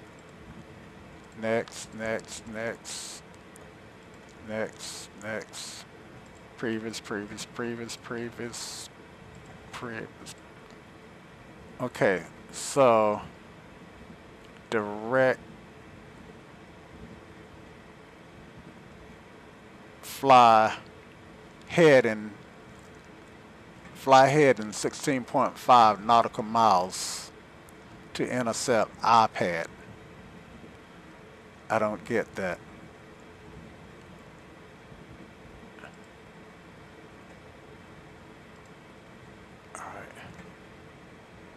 All right, so I'm at iPad now. Direct. All right, that didn't. Come on.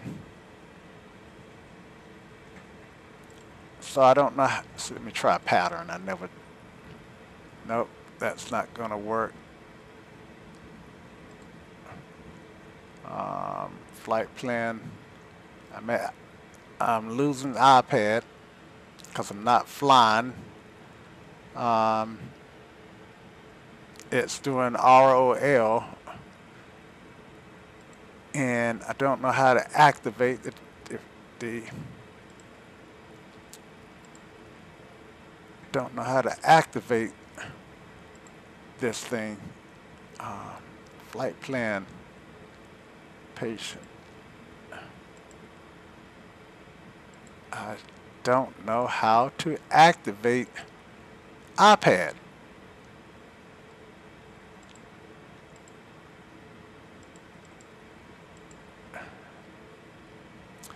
All right, let's make our next one chapter. So yeah, this is a good way. I need help, guys. Next one was chapter. Shucks, I put that in accidentally. Previous, next chapter. Previous, put that chapter here. Oh, wait a minute, hold on. I got an idea. Get chapter, put chapter back in the scratch pad, and then see if we can't paste chapter over direct. Not in database. That didn't work.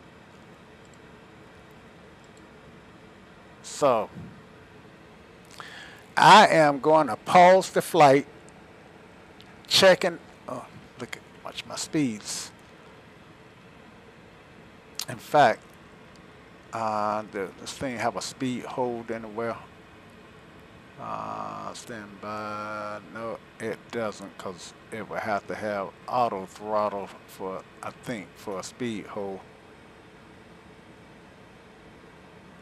Actually, M trim.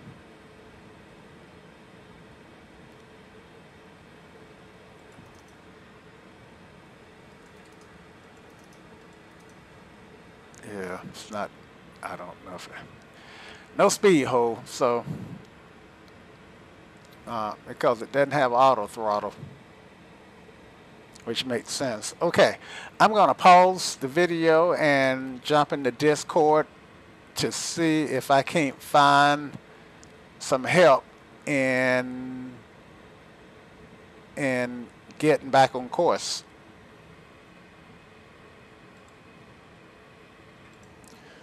Well, unfortunately, guys, I am not able to raise anybody on Discord, the group that that I was hoping to get some help from. So I'm gonna do what I've been trained to do,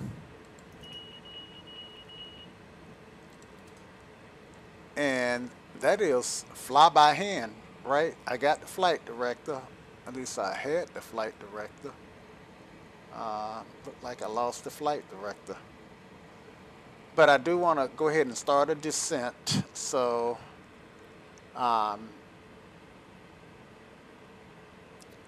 yeah, there's Charlotte. If you look at this guy, then Charlotte is right here, and I'm probably already way too high to make Charlotte. So, got a 3,000 foot descent that I'm making.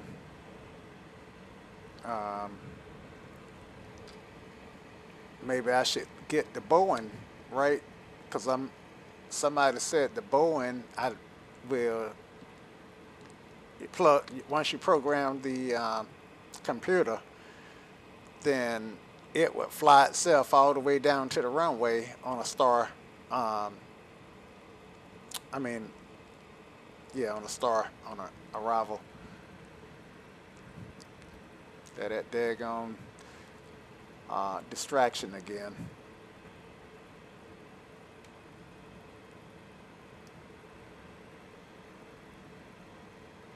Guess it want me to chase it. Not going to chase it though. All right. So let me get rid of this guy. So yeah, so I am descending like a bat out of Hades.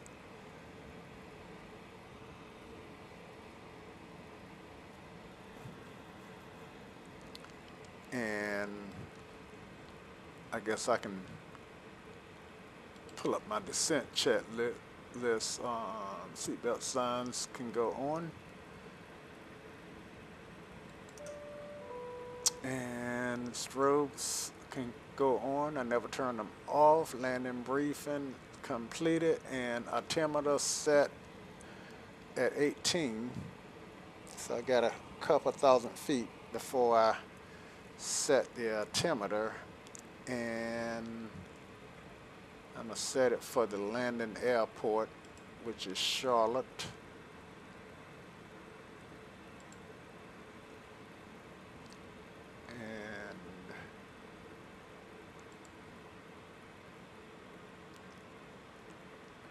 Altimeter in Charlotte's 3007. So I'm in the 1800s now, so I'm gonna go ahead and set it back up 3007. And I can pop standard off 3007. Okay, good to go there.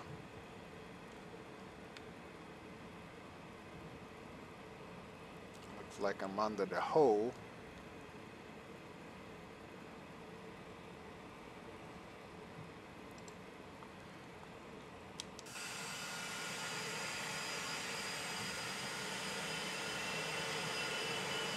See if I got a comm trail.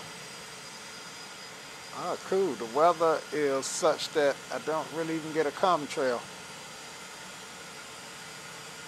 You know, X-Plane actually smart enough to know now when the aircraft would generate a comm trail and when it won't. But you would think with the air temperature outside, it's hot. Well,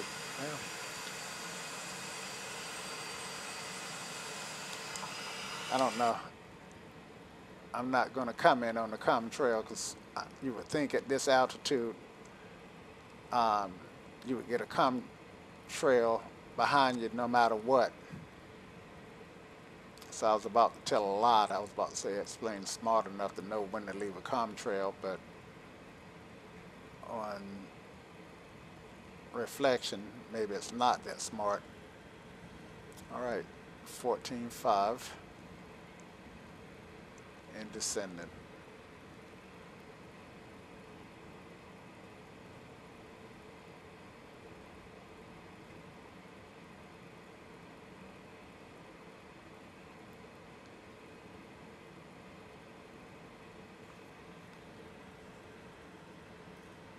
I'm gonna pop this guy out, make it a little bigger.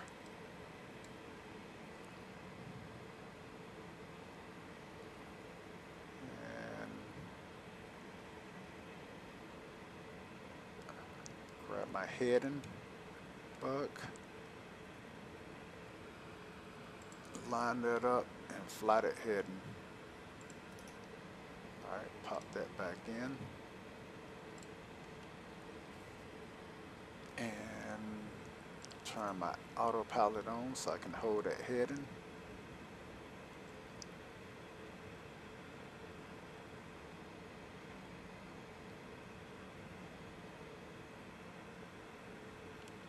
So looks like the flight director is tied to the autopilot, and without the autopilot on, I don't get a flight director.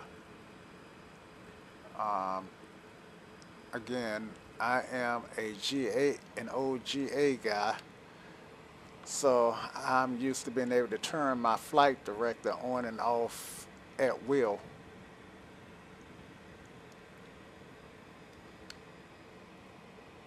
This is a long flight for real. A long video anyway. All right.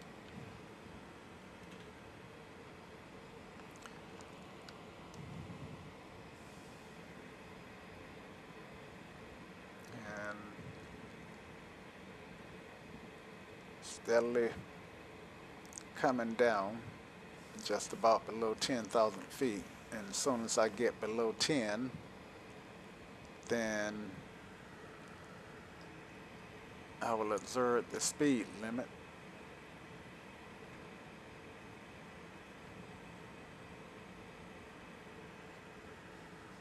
And now I can turn my lights on. And I should be, I might be even in the Bravo. That's why, yeah, I might even be in the Bravo, so I'm going to go ahead and power back to about, get down to about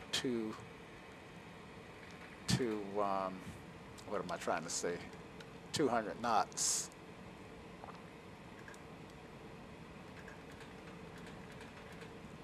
So you're hearing my speed brakes being applied. And you should see my speed backing off to 230.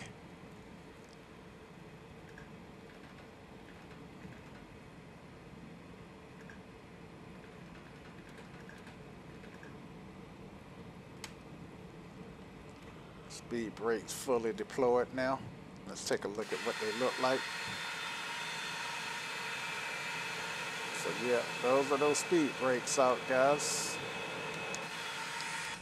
All right.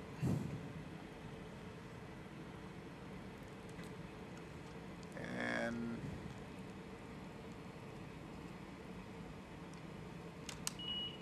trim it up just a touch. Autopilot back on.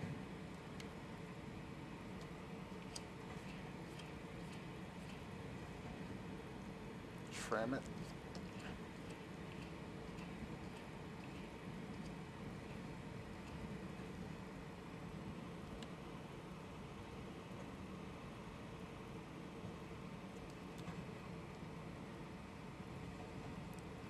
So I'm going to switch to vertical speed. And nose up a little bit.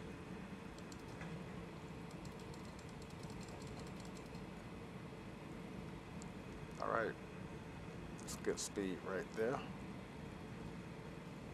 And nose down a little bit.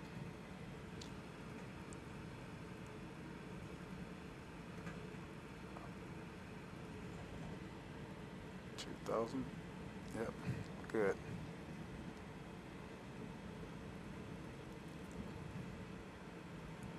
All right, let's zoom in because we are hand flying. And I see we need to move over a little bit.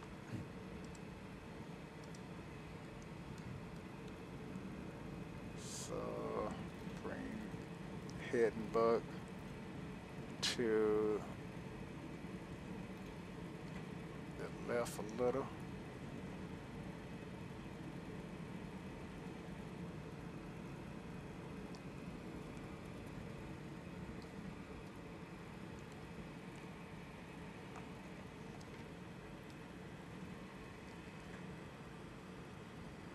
I don't know about you guys, but again, the scenery is not Microsoft, but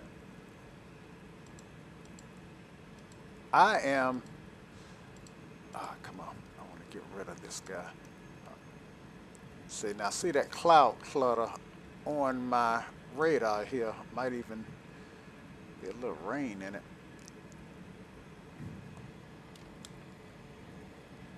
Oh man, look at how low I've gotten. Let's see, turn that vertical and turn the autopilot off. It's my airplane.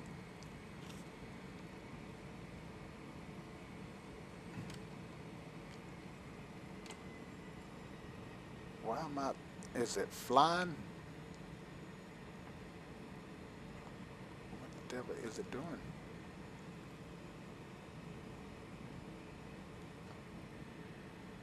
Because I'm not turning it. It's turning itself. Maybe it's flying.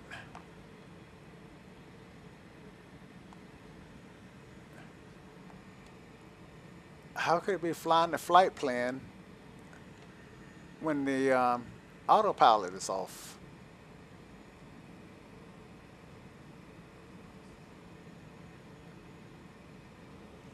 Well, I'm going to turn it now. And trim it up.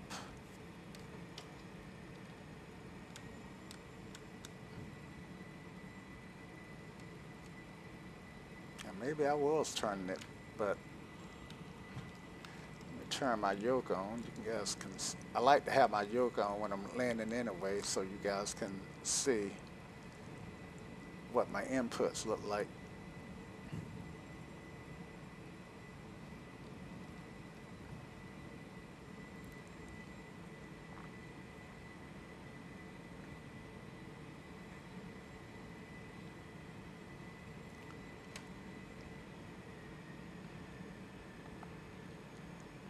And this is why you want to know how to hand fly your aircraft, because I take these speed brakes out at this point.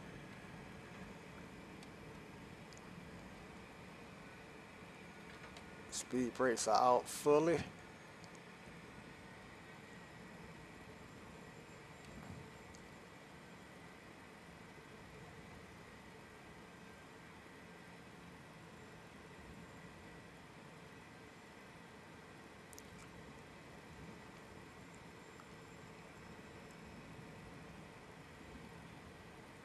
But this is why, again, you guys always need to know how to hand fly your aircraft, because if I didn't know how to hand fly from flying all the aircraft that I've flown manually, then I would not be able to get this guy down, would I?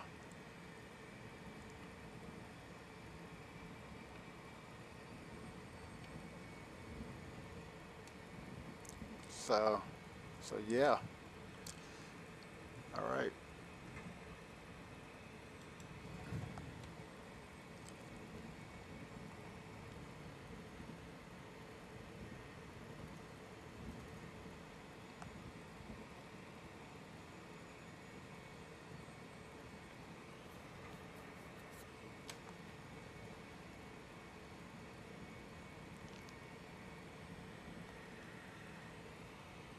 And did I say 1/8 right? Actually, I want 1/8 left. So I'm a side step because I am lining up with 1/8 right. This is right, center, and left over here.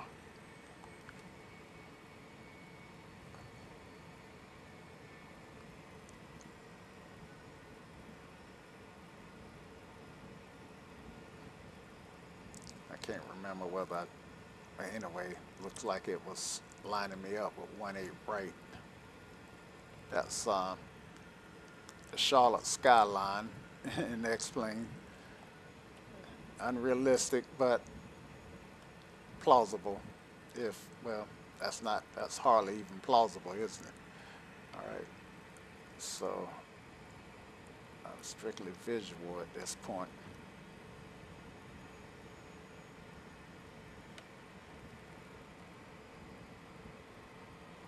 All right, let's go throw in some slacks there. And a little speed brake.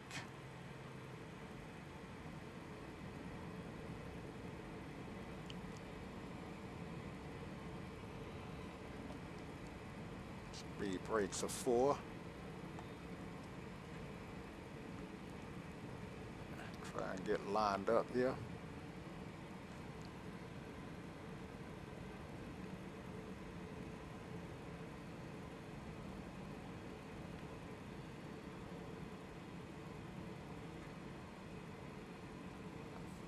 Outside view. Inside.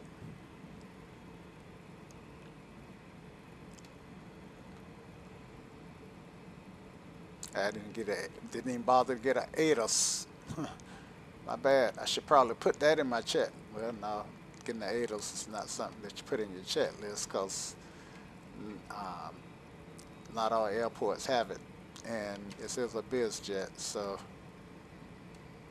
which means that may not land every place that have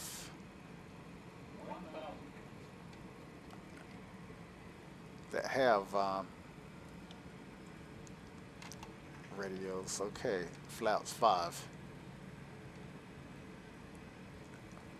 and I want about 140 on my approach. All right, flaps 15.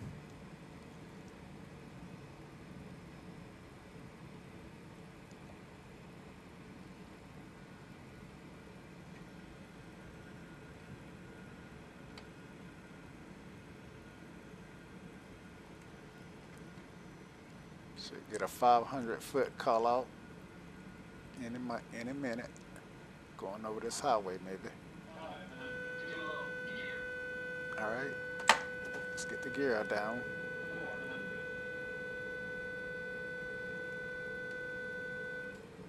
Gears down and locked. 140 on the speed, looking good.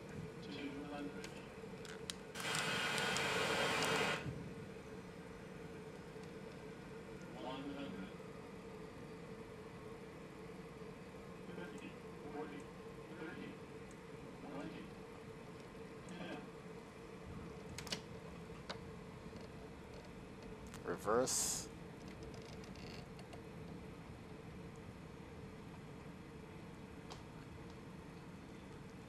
No brakes, just reverse.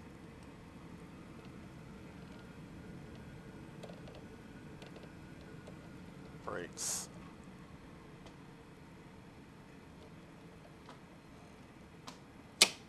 Reverses are off.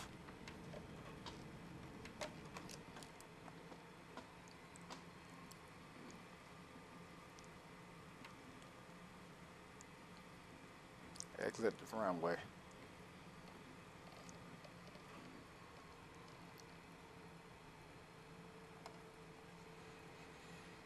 All right, clean up. FLTT, flaps,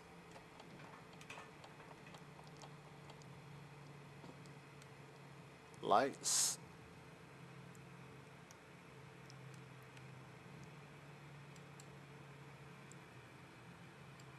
oh shucks, my bad. I didn't even put the lights on.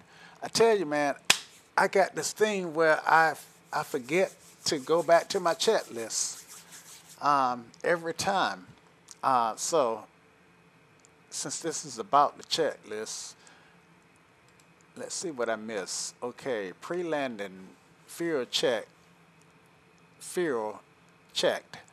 cabin pressure dump, taxi, landing lights on, flaps as required, gear down, spoilers armed.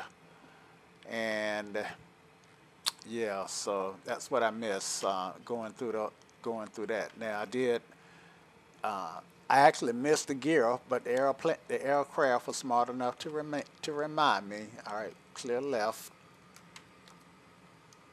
Come on, get it over here. Clear left. There we go. Clear right, and let's cross. And we're right here at the FBO, just where we want to be.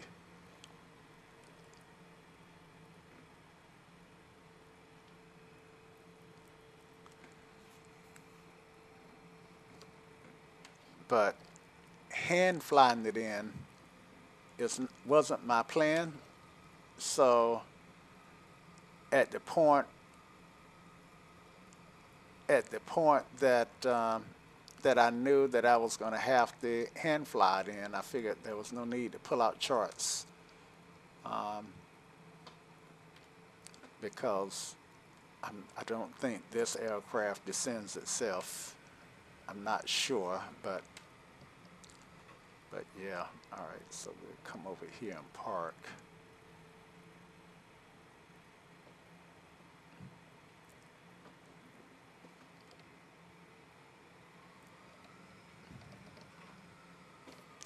All right. Pull up a little bit.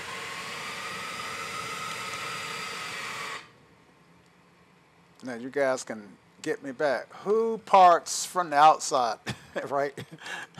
You can't get out the outside and see where you at. Let's see. I still don't think that tail is quite out of the way. All right. So, yeah, I think that's enough room for aircraft to get by me. I'm happy with that. All right. And, okay, so let's go through after landing. After landing, okay, taxi lights drove off. I've done that. Spoilers retracted. Did not do that. Spoilers are retracted. Flaps retracted. That's done. APU master can come on. And get rid of these. Well, let's see. I may not have to get rid of them. Yeah, I am going to have to get rid of them. Get rid of these yokes.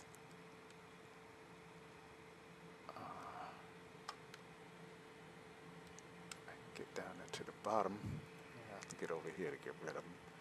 All right. Now I can see the master down there.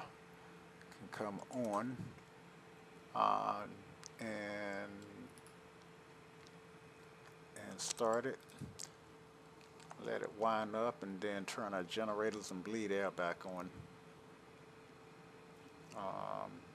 And this is normally done, I think, on taxi. Okay, 96, okay, and good there, and fuel check, and so check and record our fuel. Let's see, we started out with 7, we used about 3,000 pounds, yeah, about 3,000, okay, and I don't have,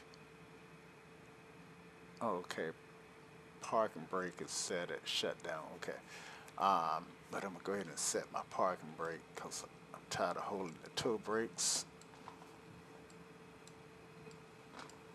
Come on, brakes. There we go. Come on.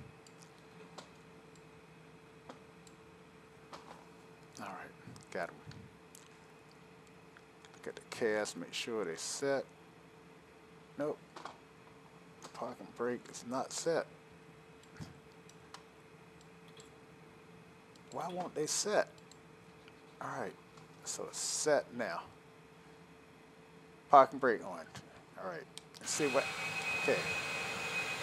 The aircraft did not move. Good deal. All right. And, all right.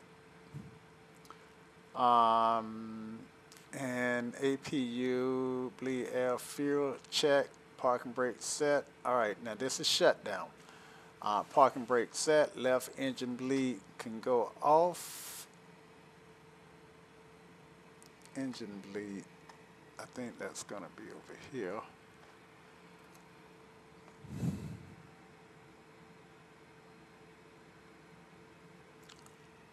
Or is it over here? No, that's cross feed. Let's see, I think I'm looking for these. Not that one. Get down here where I can read it. Those are just the packs. Okay.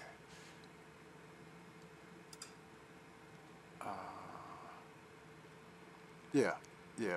Left engine bleed, right engine bleed air. Yeah. So bleed air. I should make that more distinct.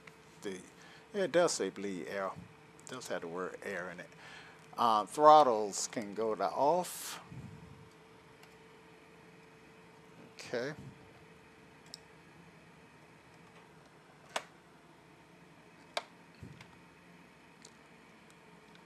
And the engines are winding down. my generator is on, bleed air is on, okay, and avionics can go off.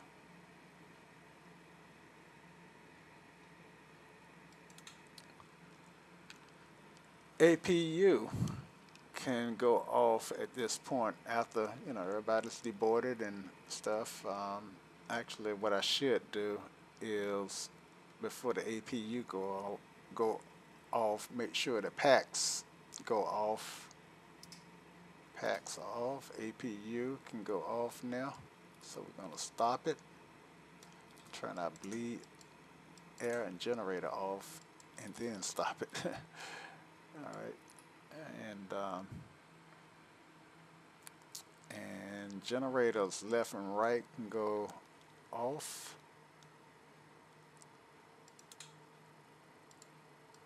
Go back to this APU and yeah, so the fan is pretty much wound down, so it's not making a difference now. I can go ahead and turn that off.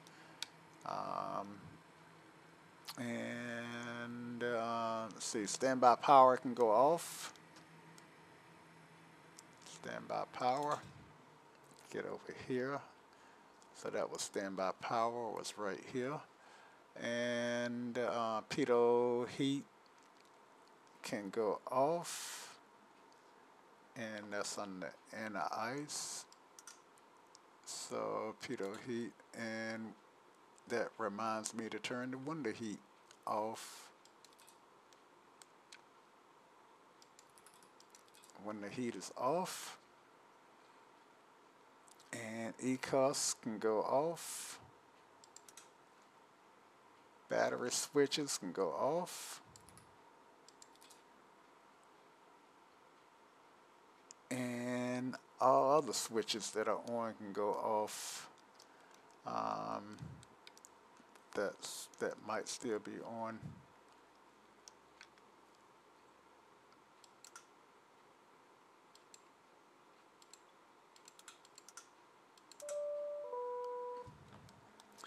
All right, and that concludes our shutdown. All right, so guys, I'm still learning, and you know, we all had, you know, I've talked to guys who have been programming the FMC for the the flight management computer, or the flight management system, or the control display unit. They have different names, but it's all the same thing: FMS, FMC, CDU. For years, I talked to guys who have been programming that for years, and I'm just getting started. So still learning. And the CDU and the Citation is a little different from the CDUs and some of the other X-plane aircraft, so give me a break on that. Anyway, I hope you enjoyed the flight. I hope that you learned something. I definitely learned something. I hope I didn't bore you too much, that it was a flight worth sticking with me and watching. And if you did, I can't talk. If you did like this flight, then give me a like, leave me a comment, and until next time. Y'all come back now. Cheers.